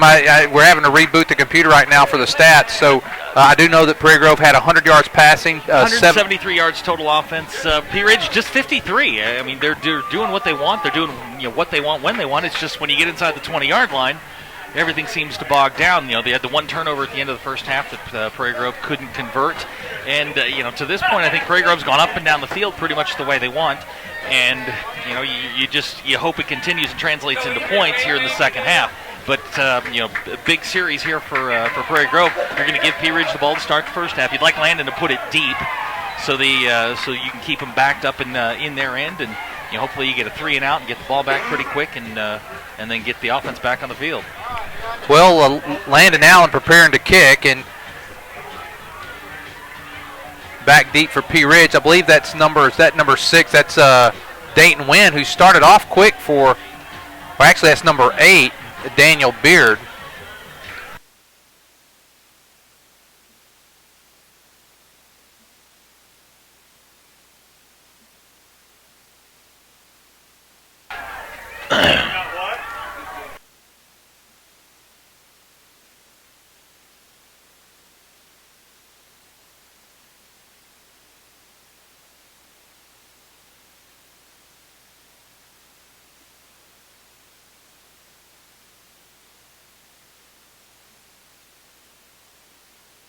And here's the kick by Allen. Landon Allen gets a kick. It's going to be taken around the 22-yard line.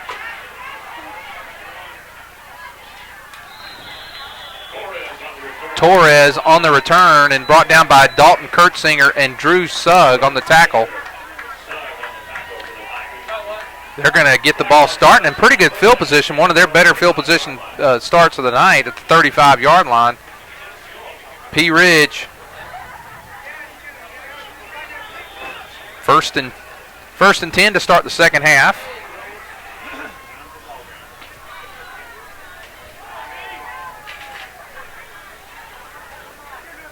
Go back to the way they started. That's Wynn, and Wynn's going to get about 3 yards. There's Brandon Nodier, Kurtzinger, Murphy, and Sugg. 4 of the Tigers all in there gang tackling, and gets about 3 yards. About 3 yards. Going to be 3rd down and 7 for the Blackhawks.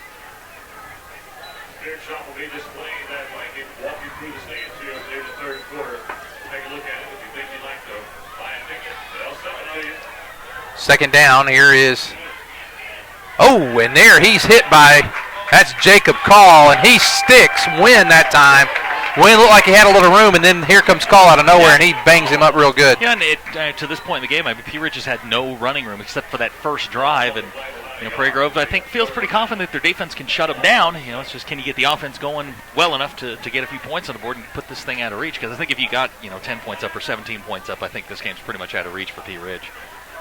3rd down and long for Pea Ridge. They go to the shotgun, and they've done this 2 or 3 times tonight. Wynn is the only back, and he's still trying to make something happen. The quarterback, Dalton Kurtzinger, gets the sack. Easterling. Easterling, I don't think he had anybody open there. He was looking for something. Nothing developed. Yep, and good coverage downfield, and Dalton came up, made a good solid tackle, and you get the 3 and out you wanted, and now put your offense back on the field.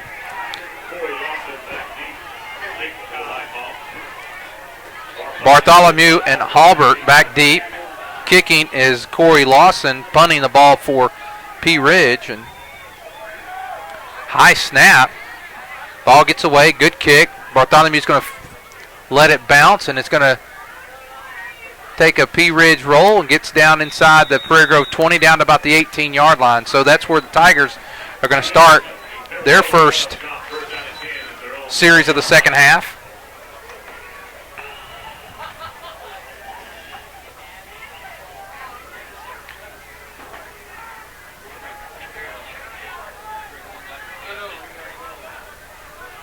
Well, Prairie Grove is going to hopefully, we've had a couple long drives. We had one that started right about the same place early in the first half. Looks like they spotted it on the 20. I think Pea Ridge may have touched the ball there because the ball rolled inside, but I think they may have touched it early. Prairie Grove 1st and 10, ball out there on 20. There is Schrock up the middle, and Schrock powers his way about 7 yards. He's brought down by Handy. Handy, I know I've quoted his weight and size a couple times. 6'1", 260. He's big. He's a big young man. I think this is what you're going to see from Prairie Grove here for pretty much the for pretty much the second half. I think you're going to see Schrock and Weston get the football. I think they're just going to wear them down here in the second half because that's been the part of the Prairie Grove offense that's worked tonight.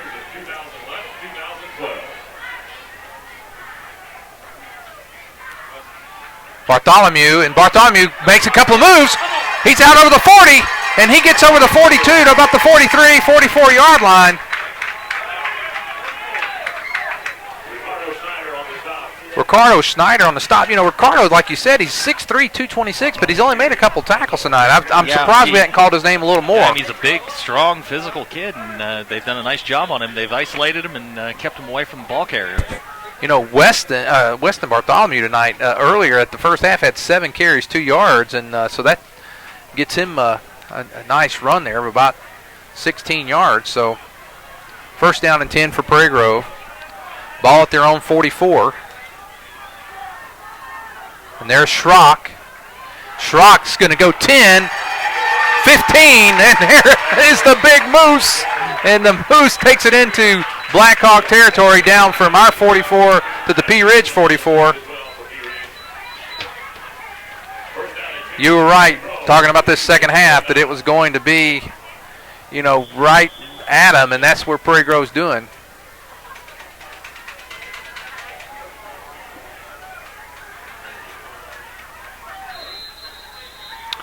And there is a timeout, Pea Ridge. So Pea Ridge takes the timeout. We're going to take the timeout with them with 8 minutes and 32 seconds to go here in the first half, or third quarter. It's Prairie Grove 3, Pea Ridge 0. So you're having a fundraiser, but you don't want the same old, and you want a project that is turnkey, and you want a product that is fun and flavorable. By the way, that's a brand spanking new word. Well, think Ozark's Delight Lollipops. It's unique, it's fun, and it's highly successful. And a great way to raise some funds and have some fun doing it. Did I mention that it's flavorable? Check out the website, ozarkdelight.com, or call them at 1-800-334-8991. Ozark Delights, America's #1 fundraising lollipop, says, "Go Tigers!"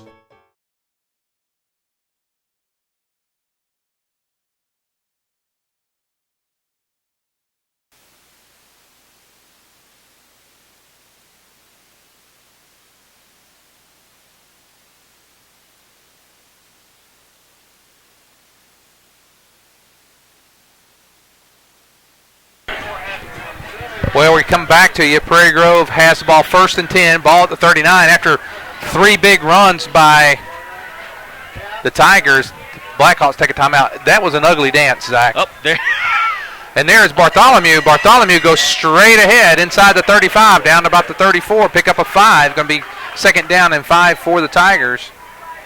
If anyone watched the USC-Cal game, that's the exact same play that USC ran against Cal.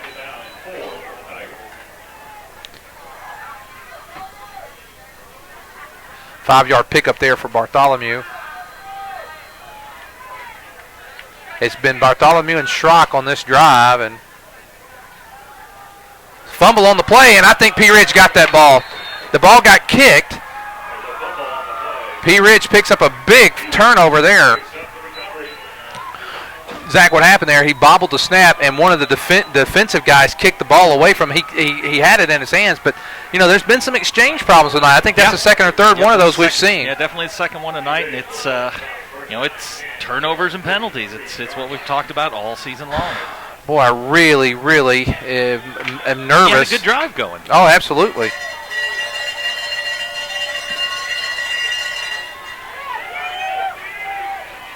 First down and 10 for Pea Ridge, and they got a little life. Oh, and man,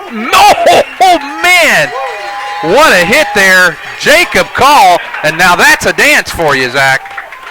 He's got a new one for this week. You know, he hurt the knee, can't quite carry the weight the way he used to, and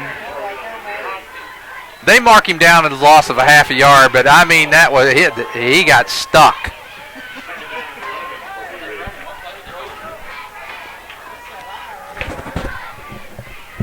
Second down and 11 for the Blackhawks.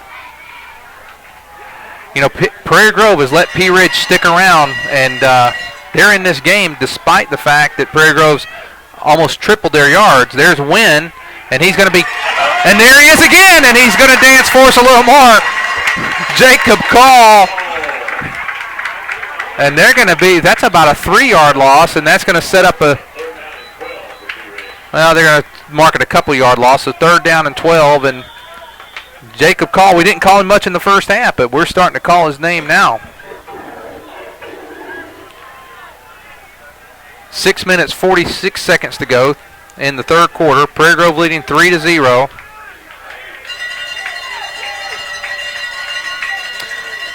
The cowbell has come out. Easterling, he's in trouble. This is again a place where we had instant replay. Nodier had a chance for the pickoff on the little screen pass. Goes in and out of his hands, and then I believe that was that number 5, Joel Thomas, on the reception, and then he picks up probably 7 or 8 yards and going to get the ball to the 39-yard line. But it's 4th down, and so Corey Lawson back into punt again for Pea Ridge.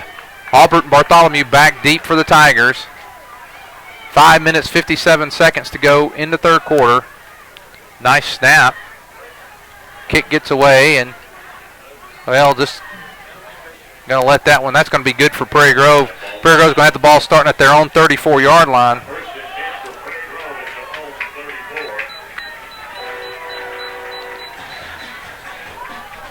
You haven't heard Zach in the last little while.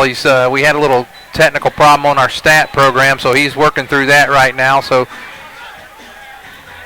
we'll remind you at the end of the game we'll have the Steak and Shake Player of the Game, brought to you by Steak and Shake of Fayetteville. Our stats brought to you every week by Ozark Delight Candy. Broadcast made possible by Prairie Grove Telephone Company. There's Bartholomew on the carry, and he's hit hard. And I'll tell you what, number 27, Dalton Morgan, come across and gets a nice hit on Bartholomew. But Bartholomew still picks up about 2 or 3 yards. And so 2nd down, we'll call it 2nd and 7 for the Tigers. Denton bringing in the play.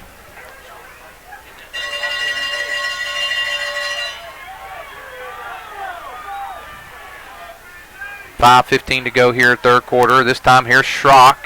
And this time Pea Ridge is waiting on Schrock.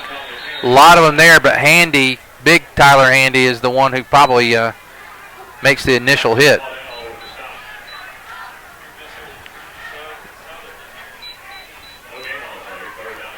Picks up maybe a yard, 3rd down and 3rd down and 6.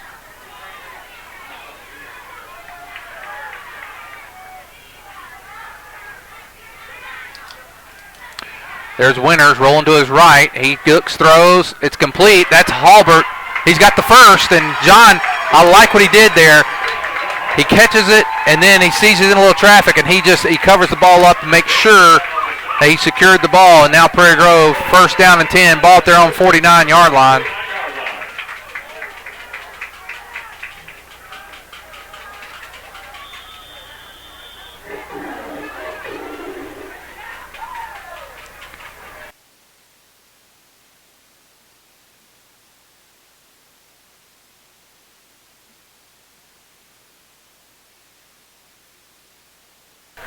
First and 10 for the Tigers. There's a quick pitch out to Bartholomew. He gets a block on the corner. Bartholomew picks up maybe 6 or 7 yards.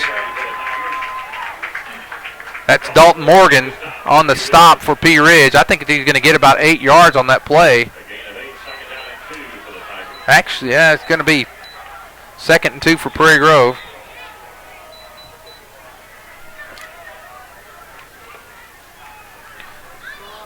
Clock's running. 2nd down and 2. There's a carry by Schrock. Schrock gets the 1st down, and hanging on the back there, number 22, Caudell.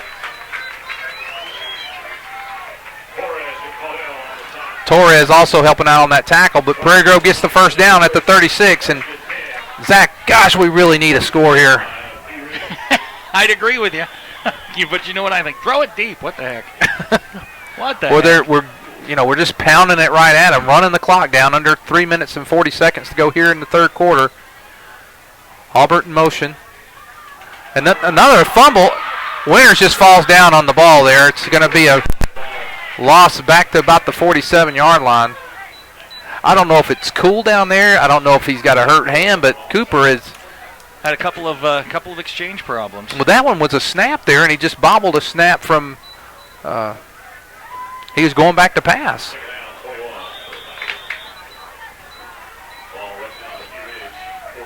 Now the ball is back at the Pea Ridge 47, so it's going to be 2nd down and 21 to go, and now empty backfield. Winters to throw. He's got plenty of time. He's got a man open. That's Bartholomew, and that's going to be a first down for the Tigers. He's thrown out of bounds there by Daniel Beard, but nice pitch and catch by Bartholomew and Winters. So Winters makes up for the bobbled fumble there and picks up the Prairie Grove first down with a nice pass.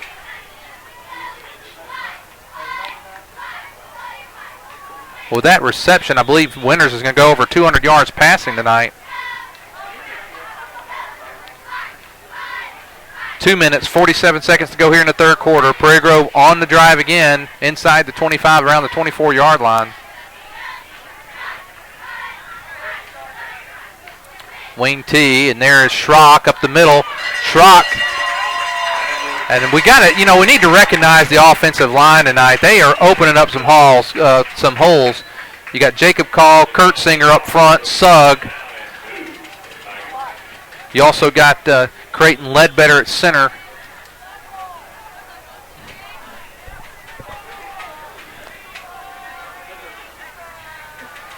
And so here we go with second down about a yard. That was a 9-yard pickup. There is Schrock again. He's going to be close to the first down.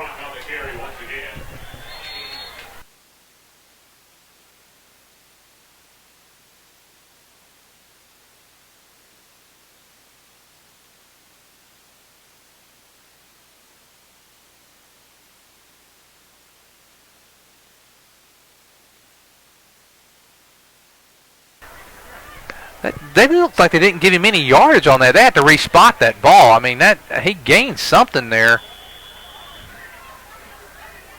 Yeah, they're going to measure, I think. Well, it's like last week when we saw the 6-yard motion penalty. I've seen some more organized fights at the zoo. Well, Prairie Grove is going to be in the red zone again for the 4th time tonight.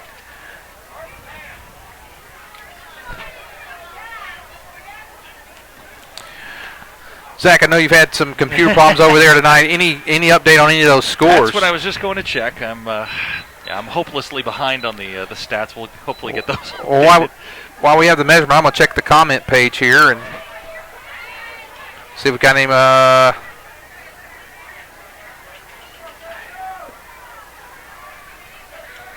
Sometimes people are talking about losing the volume. Sometimes we lose the volume. It's purposely done. And then other times we may be. So let us know. We hadn't heard from anybody in a while. Sometimes we do it just so we can talk to ourselves. So 3rd and real short here for the Tigers.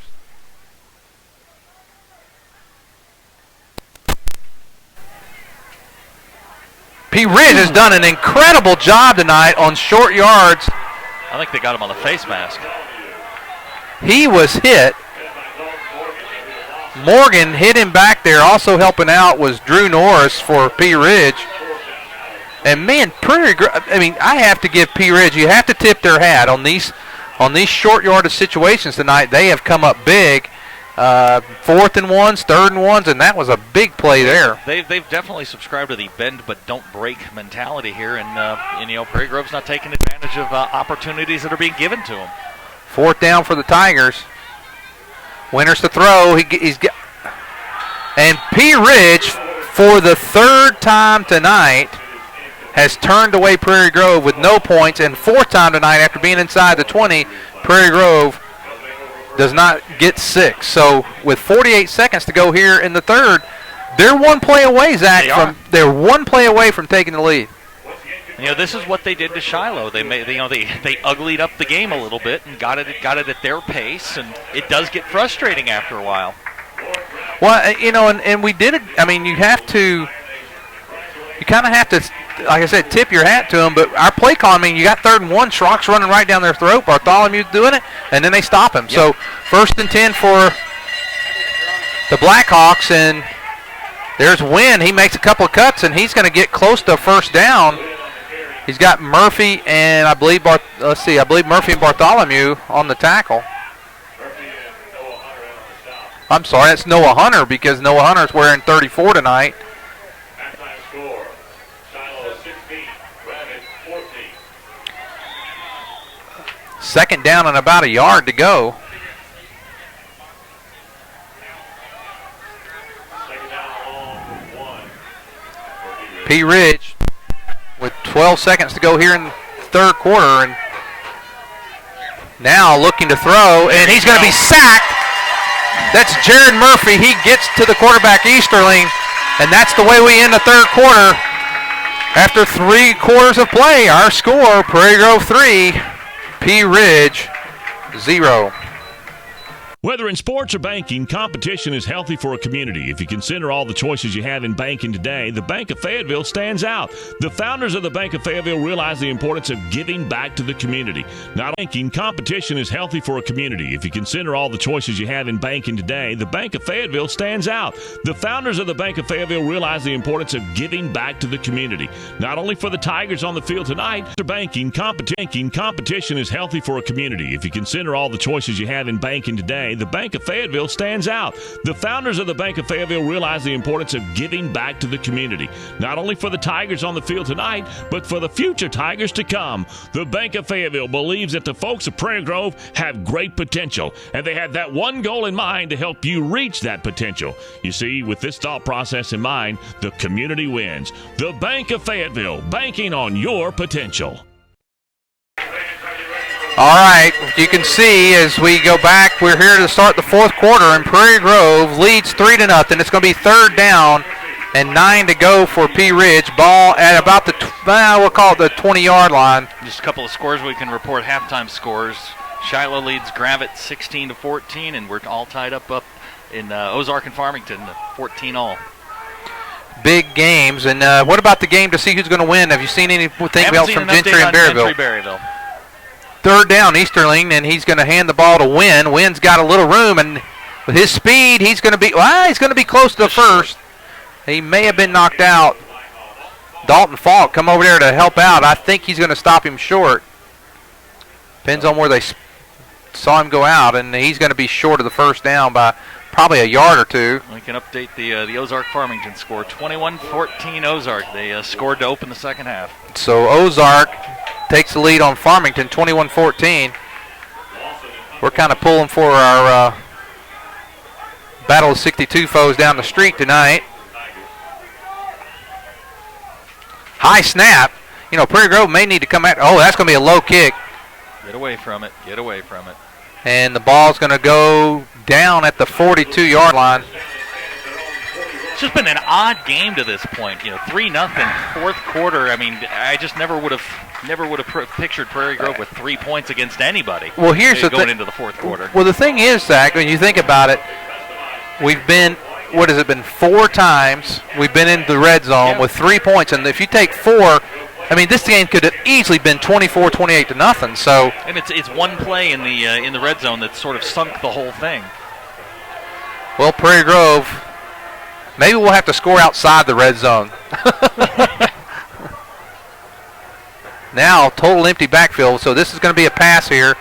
Bartholomew, and there's Colby Elkins. He goes backwards a little ways, and there's Elkins. He's in. Good move by Colby. Come back to the football. He's in Pea Ridge. Yep. Go ahead, Zach. Oh, he came back to the football, cut off the amount of time the ball's in the air, made a nice move on the defensive back. Great block from Landon downfield, and that's the way you get your offense started. Well, if anyone's watching, they can see they got the 50-yard marker on the side, on the other side where it's at the 45. So the ball is at the Pea Ridge 45. First down and 10 for the Tigers, and there's a straight draw play and nice run there by Cooper Winters. Cooper's down to the 30-yard line. We've seen this before tonight. It's in between the 20s, they can move at will. When you get inside the 20, it's money time, and I think you got to go with your money players here. Well, I know we're not quoting stats to you like we typically do. We had a little we'll call it a snafu. A snafu on the stats. The thing is tonight, Prairie Grove, I would say after that last pass, Cooper Winters has got to be close to 250 yards passing. Prairie Grove's total offense is probably around 350 or more, and yet 3 points. There's Winters to throw. And he's going to, he's got Bartholomew! Incomplete. He had him a little bit earlier in the route. He waited just a second, and if he'd thrown it just a little bit earlier, he probably could have had Weston down the sideline. You're talking about 350 yards and 3 points. I see this every Saturday. Go up and down the field and turn the ball over in the red zone.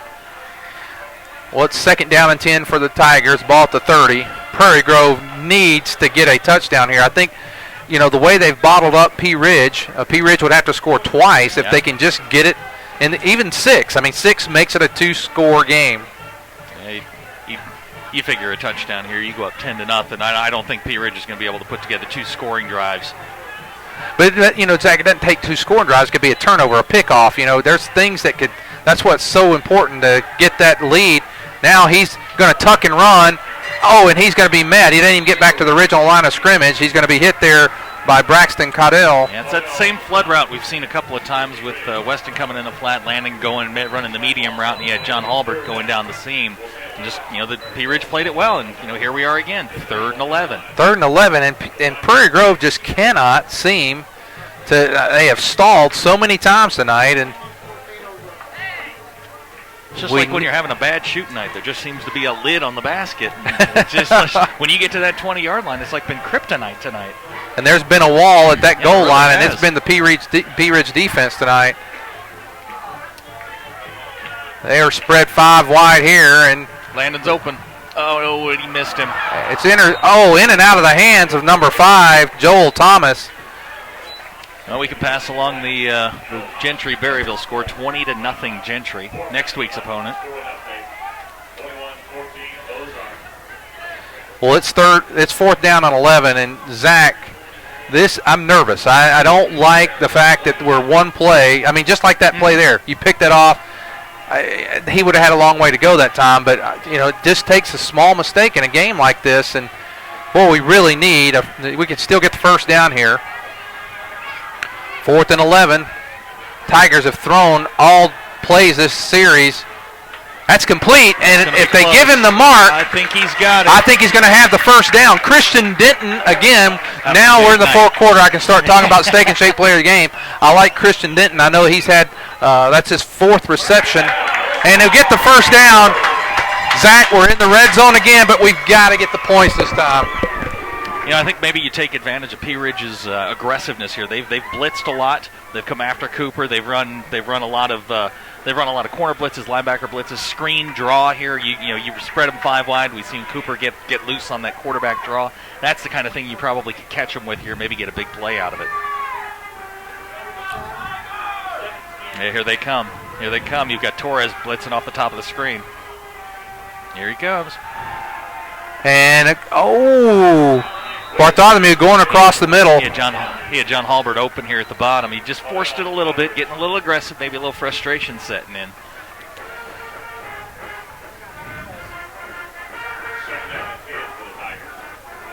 Second and 10 for Prairie Grove. 8 minutes and 52 seconds to go in the ball game, and Prairie Grove is clinging to a 3-0 lead.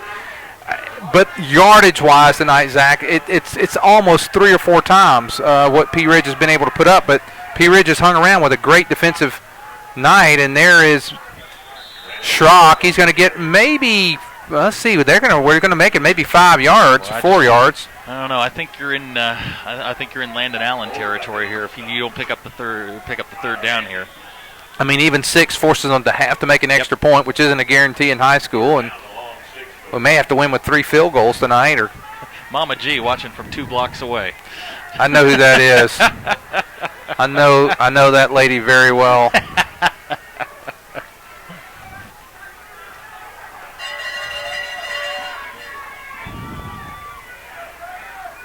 You got Noah Hunter on the wing back.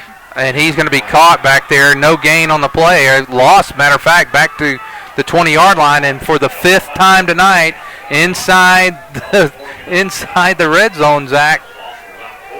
And it looks like Prairie Grove's going to probably go for it. Although, are they looking at Landon Allen? No, they're going to go for it. Go for it. It's just one of those nights. You got to fight through this, and things aren't going your way. You've got control of the game. You look at this and you just They're coming. This is everyone. Blitz. He's got Hallberg. Give him 6, and Prairie Grove on a 4th and 10. P. Ridge sent the house. They did. They P. Ridge sent the house. And, it's great play by Cooper to keep rolling and keep buying time, and he just hung it up for John Halbert, who was out on one-on-one coverage. He came back to the football and then made a great move to get into the end zone, and the folks here in the stands can exhale a little bit. Well, that was a big play, and Prairie Grove now with a 9-0 lead, and Landon Allen in to make an extra point try. Halbert, who just scored, to hold. Here's the snap. And he missed that. That's off to the left. Nope. I can't see. I literally cannot see.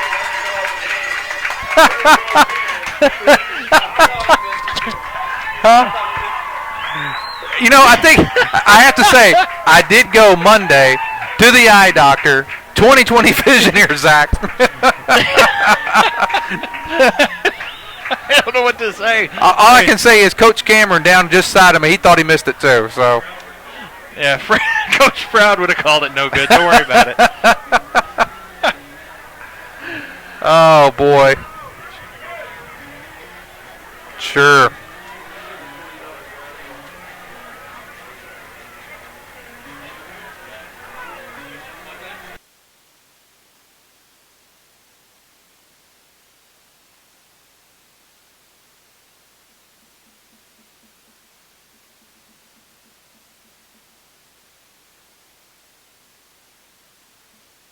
Okay. Well, we do exhale a little bit here. Yeah. And 10-0 Prairie Grove, and finally score in the red zone. It was their 5th time there tonight. It wasn't easy. No, it wasn't, and it was a 4th down and 10 and complete for a 20-yard reception. Well, now you just you don't have any breakdowns on the kickoff coverage. On defense, you want to keep everything in front of you, make them work, and pretty much play the defense you've been playing all night. Well, Prairie Grove here is Landon Allen to kick, and he's going to get a nice kick, be fielded by Beard. Oh, no. But there's Beard, and now Beard goes all the way into Prairie. You said don't have a kickoff breakdown, and that's exactly what happened. Yeah, they got out of their lanes, and Brandon everybody Taylor bunched up, and you can bounce it around the outside. So now you give Pea Ridge life.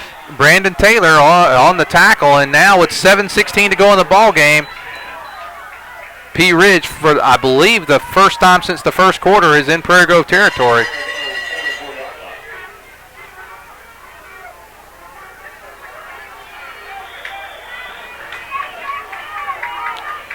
Okay, 1st down and 10 for Pea Ridge. Ball at the Prairie Grove 44. Back to pass is Easterling. It's a fumble! Oh! Oh, Jared.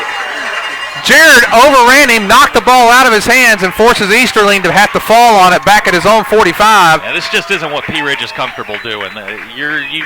The Prairie Grove front four can get a pass rush, and this just isn't what Pea Ridge does. But the thing is there's no reason right now for Pea Ridge to force themselves. Now they're going to have to because they got 2nd 21, but they really didn't need to force themselves. There's plenty of time. They could have, especially with the ball at the 44, could have had a score even with a lot of runs, and then held the ball and got it back. But now they're forcing themselves in 2nd and 21 from their own 45. Back to pass is Easterling, and he's in trouble again, and he gets it away, and that's going to be intercepted by Harbert with an interception, and now he's going down the sideline, and John Harbert gets it back to the Pea Ridge. With that kind of pressure, eventually you're going to do that. And Easterling just threw it up, and you can't do that. You can't throw it up late, and especially with some of the ball hawks that Prairie Grove has in the secondary. It's Sean Halbert's 4th interception, and as he's running down the sideline, I'm thinking to myself, we've seen this before. He's had 2 interceptions for touchdowns at very critical times in big games. I mean, he did it against Farmington right at the end of the half, which was really the difference in the ball game. That one may slam the door on this one. It certainly has been pretty, but a shutout's always a nice thing to get. The defense has played exceptionally well tonight, and timeout. Ill-advised time for a timeout.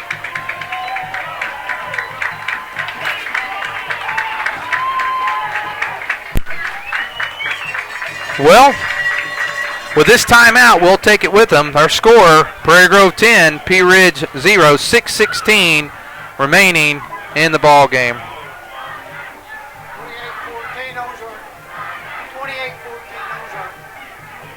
Every lady remembers that first rose, that first dozen roses, the corsage from the prom, and those memories are made even sweeter from Flowers and Friends in Prairie Grove. Flowers and Friends specializes in fresh and silk flower arrangements for all occasions, from weddings, parties to proms and more, even Decoration Day. Flowers and Friends can create a lasting memory. Flowers and Friends, friendly service and satisfaction is guaranteed. 846-2137. Flowers and Friends, flowers, gift, and more with a hometown touch in downtown Prairie Grove.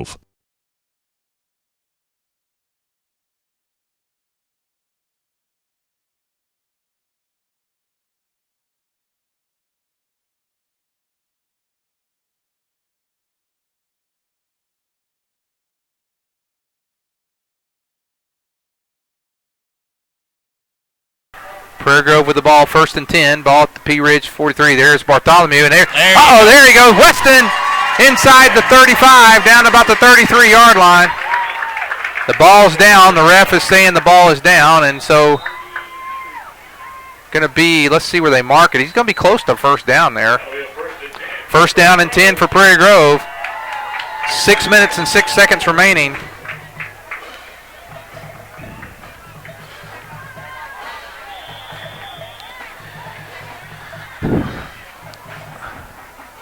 Zach, this very similar to last week. Prairie Grove let Berryville stay around till late in the ball game and then exploded.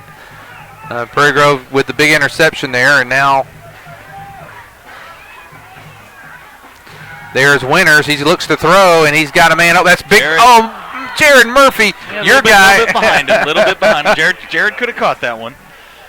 Jared Murphy on the receiving end there of the pass, incomplete pass, and 2nd down and 10.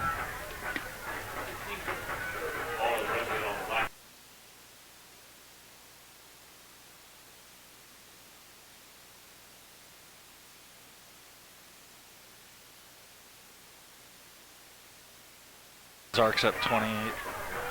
Ozark up 28-14 over Farmington. 2nd down and 10 for the Tigers, and there's Schrock. Schrock's going to get close to the first down, tripped up there by Torres. Jonah Torres made a lot of tackles tonight for Pea Ridge. He's been real active for their defense. And, their defense has played superbly today. I mean, they have kept Prairie Grove out of the end zone. Up until, just a couple of minutes ago, they kept them out of the end zone and gave their offense a chance. The offense just couldn't cash in. It's been a defensive struggle. We've seen these before this year. Well, the thing with Pea Ridge's defense tonight, you're going to look at the stats whenever it's all said and done. They're going to give up a lot of yardage, but they didn't give up the yards when they needed to. Stopped on the 3rd one, 4th one a lot of times. That quick pitch out to Bartholomew. Weston, he's going to break a tackle, and he's going to get inside the 20 down to about the 17. Our 6th trip now to the red zone. I didn't think it was possible after the Ozark game that we could do another 5 or 6 trips and come up with 10 points again, but this is the 2nd time. Yeah, it's been frustrating, but the defense has bailed them out, and like my coaches used to tell us, if they don't score, we can't lose. True enough. 2nd down and 7 for the Tigers.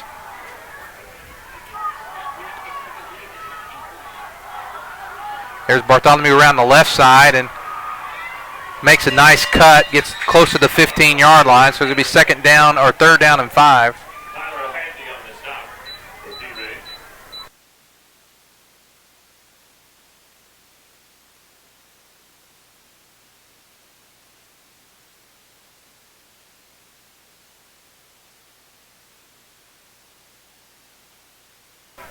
4 minutes, 11 seconds to go in the ball game. Prairie Grove leading 10-0.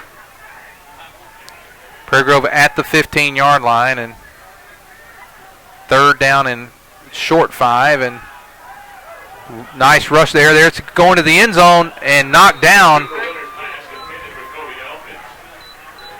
Joel Thomas with a nice defensive play there for the Blackhawks, and now I think you give Landon a shot here. Give Landon a shot at the field goal. It's going to be about a 32-yarder.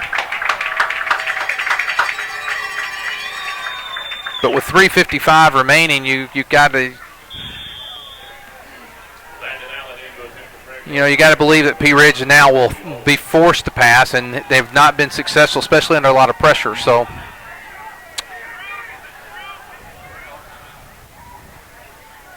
let's see. They're gonna. Looks like, well, they can't. The clock had stopped with an incomplete pass. So, Prairie Grove calls a timeout. With 3:55 remaining in the ball game, Prairie Grove leads 10-0.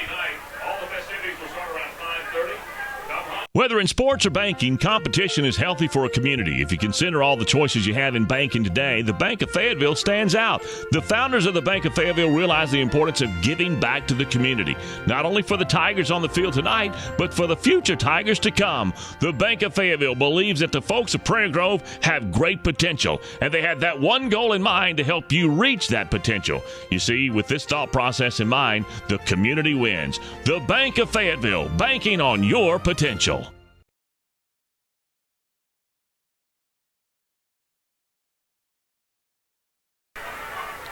There we go, 3:55 remaining in the game. Tigers leading 10-0, and now in to try a 30. We're going to spot that at the 30, at the 22, so it'll be a 32-yard field goal. Landon Allen. This will be a season long for him. And don't call it. I will not call this till I see the ref.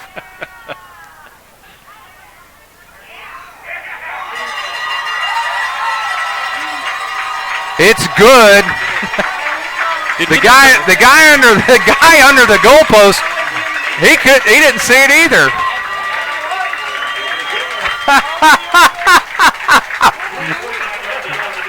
The guy underneath the goalpost did not make the call. The guy out front did, and I said it before. I've seen more organized fights at a zoo. I mean, this is ridiculous. And the guy just stood there. And yeah, that's a big field goal. Not to mention a season and probably career long for Landon. But well, I think they may have lost a referee. Well, I'm not sure, but that ball made it by as far as distance, he had plenty of leg. He hit the bus. But as far as tiebreaker goes, these points begin to it begins to add up because you start looking at point differential when it comes to tiebreakers. So you need to play defense now, and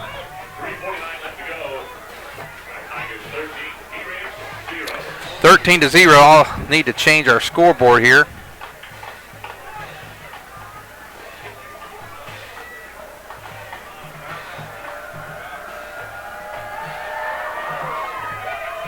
That's a good kick. Nice kick there, and then here we go again. And it's going to take Halbert to catch him. It's up to Halbert. Nice move there. John Halbert. He stops Daniel Beard, and Beard's had two straight back-to-back, and now Pea Ridge is not going to just go away. I think we're going to have an interesting vote now for the Steak and Shake player I'll of the tell game, you what. I'm going to name four candidates. Who you got? I'm going to go with John Halbert, who's been, big here in the last quarter or two. Touchdown, interception, Cooper and Winters. probably touchdown-saving tackle. Cooper, and then Christian Denton, and the defense has played fantastic tonight. And we could name the defensive line, but now back to Pastors Easterling. That's the guy we've been looking at all night that's been quiet, Schneider, and that's Ricardo Schneider. But you want a dark horse for the Steak and Shake player of the game, you could give it to Landon West, who's had a couple of nice defensive plays. Jared Murphy's had some big quarterback defensive pressure. plays. 2 sacks, a forced fumble. Of course, then Jacob Call. And so, a lot of we'll take a break here in a minute. We'll settle it out. So 3 minutes, 29 seconds remaining. Jacob did break out a new dance for us. And there's, speaking of Jared, I believe that was Jacob. That was Jacob Call. Just as we start talking about him, he makes a tackle, but it's a pickup of about 4 yards, second down and 6. 3:15 to go in the ball game. Prairie Grove leads 13-0. you know, the breakdown in the kicking game on the kickoffs has set Pea Ridge up twice well. And there's a fumble. There's Easterling. He picks up his fumble, but he's going to be tackled by Jacob Call again. You know, a touchdown here could make this pretty interesting. Oh, absolutely. I mean, we got Pea Ridge only has one timeout left, though. 2:40 left, and you know, but with 2:33 to go in the ball game, and you know, Pea Ridge just isn't going to go away. Go away, and this has been their MO all year. Is they just sort of hang around. From the shotgun, Easterling takes it. He looks. He throws, and it's a low pass in and out of the hands of Schneider. Well, they just don't look comfortable spreading it out and throwing the football. They look more comfortable when they're throwing it on play-action passes, but without the threat of the run with 2:15 to go, it's just not going to work. 4th down and 6. So Prairie Grove stops here and can start running down the rest of the clock, make them spend their last time out. But it's 4th and 6. It's makeable, and as we've seen Prairie Grove convert some long 4th downs here. We'll see what Coach Laird has dialed up here on the defense to stop them here on 4th and 6. Easterling alone in the backfield. He's back to throw, and there's a blitz. And there's a late flag. There's a late flag, and I'm not sure what the call is. Are they going to call pass interference? Or pass interference.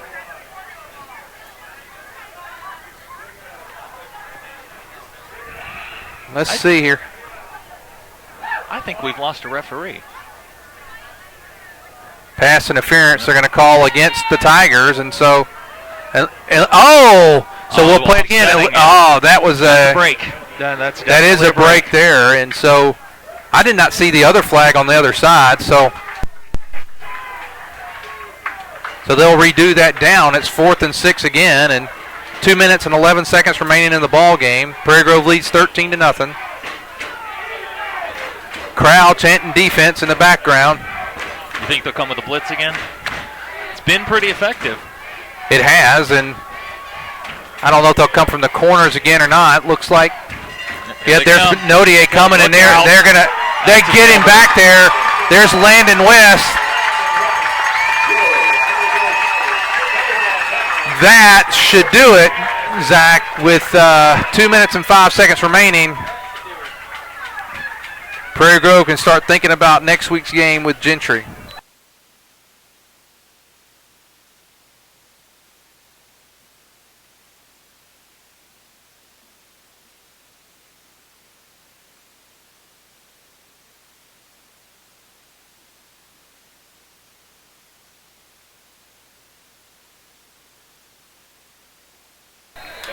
Daniel Schrock on the carry. I like up top's idea. We may be hopelessly deadlocked here on the Steak and Shake player of the game.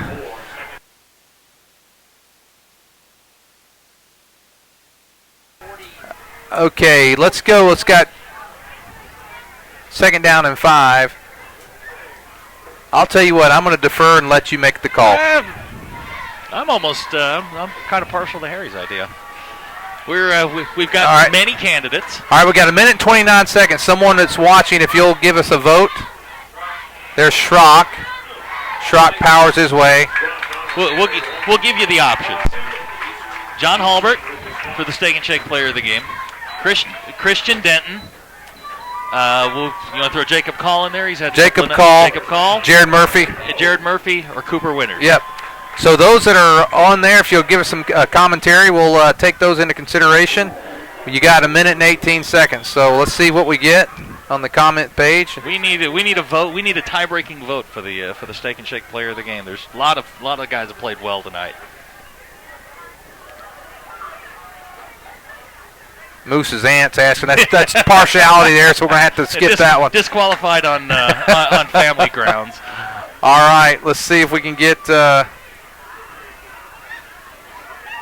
There is Colby Elkins. Look out. Elkins gets up to about the 30, 47 seconds. Anybody else got a vote out there? We're going to.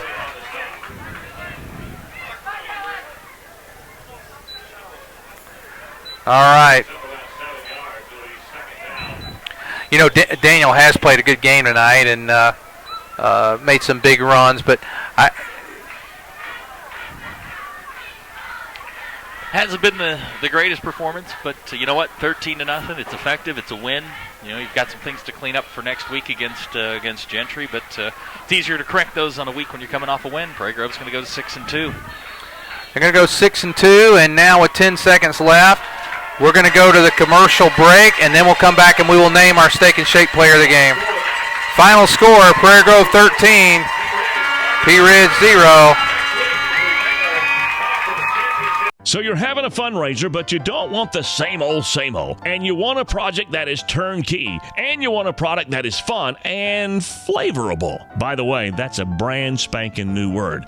Well, think Ozark's Delight Lollipops. It's unique, it's fun, and it's highly successful. And a great way to raise some funds and have some fun doing it. Did I mention that it's flavorable? Check out the website, ozarkdelight.com, or call them at 1-800-334-8991. Ozark Delights. Fundraiser, but you don't want the same old, and you want a project that is turnkey, and you want a product that is fun and flavorable. By the way, that's a brand spanking new word. Well, think Ozark's Delight Lollipops. It's unique, it's fun, and it's highly successful. And a great way to raise some funds and have some fun doing it. Did I mention that it's flavorable? Check out the website, ozarkdelight.com, or call them at 1-800-334-8991. Ozark Delights, America's #1 fundraising lollipop, says Go Tigers! Okay, we're back with you. First of all, let's name the Steak and Shake player of the game. The Steak and Shake player of the game tonight, because of the shutout, we're going to go with two defensive players, Jacob Call and Jared Murphy. We had a vote late in the Marianne went with Jacob Call, so we went Jacob Call and Jared Murphy, defensive standouts tonight in Prairie Grove's shutout. Well, Zach, now that we start looking to next week, this was the last home game. If Prairie Grove can finish, I think if they finish 1, 2, or 3 in the conference, they'll get one more home game for sure, and then depending on how far things go in the playoffs. I think this win tonight pretty much puts them in the playoffs, so we know we're going to have some extra football this year and begin a new streak. Any thoughts about tonight? Yeah, it wasn't the prettiest thing, but, you know, it's win and move. Beginning of the game, you know, their mission is simple at this point. It's win, win, and win. You win the next 3 games. The worst thing that could possibly happen is you share the conference title. Best thing is you're the #1 seed coming out of the 1-4A. And you know, as we've seen tonight, we've been watching the scores from other games within the conference. You know, right now, Ozark's up 28-20 on Farmington. The last score that we had out of the Shiloh-Gravett game was 16-14 at halftime, and you know, you watch this and you just felt like they were ready to explode at any moment. But every time they got down there, and give a lot of credit to Pea Ridge, but every time they got into the red zone, Pea Ridge would turn them away.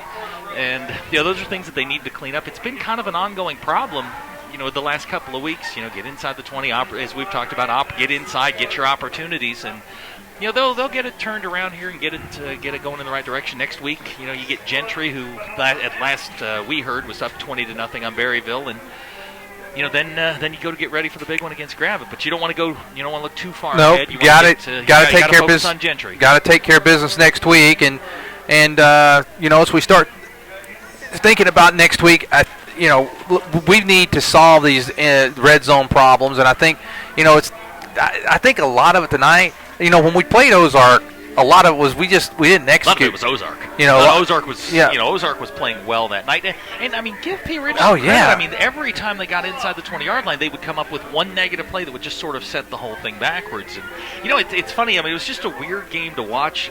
Weston didn't have any really explosive plays, and it was just kind of a workman-like effort. You know, just at the end of the day, get the win and be done with it. And you know, 13-0 is a whole lot better when you're on the winning side of it, and it wasn't the prettiest. You know, nobody's going to paint a picture about this one, but you know, get the win, move on, get ready for Gentry. Well, next week we'll come to you from Gentry, and we will begin our webcast at the normal time of 6:40. So from tonight, I'm Lynn Gregson, Zach Arns. We want to thank our cameraman Henry Top and all of our sponsors, and we appreciate them and appreciate you for watching tonight. Thank you, and have a good night. PG Telco, built on community, focused on progress. But what does that mean to you? It means that you get built on community, focused on progress. But what does that mean to you? It means that you get to keep up with all your sporting events associated with Prairie Grove Athletics on a website furnished and maintained by PG Telco. It means that the folks at PG Telco have an interest in you, your kids, your school, and your community. And they're focused on progress. They're committed to bringing you the very latest in technology for your home or your office, for telephone, internet, long distance, or direct TV. Think PG Telco. Built on community, focused on progress. PG Telco, built on community, focused on progress. But what does that mean to you?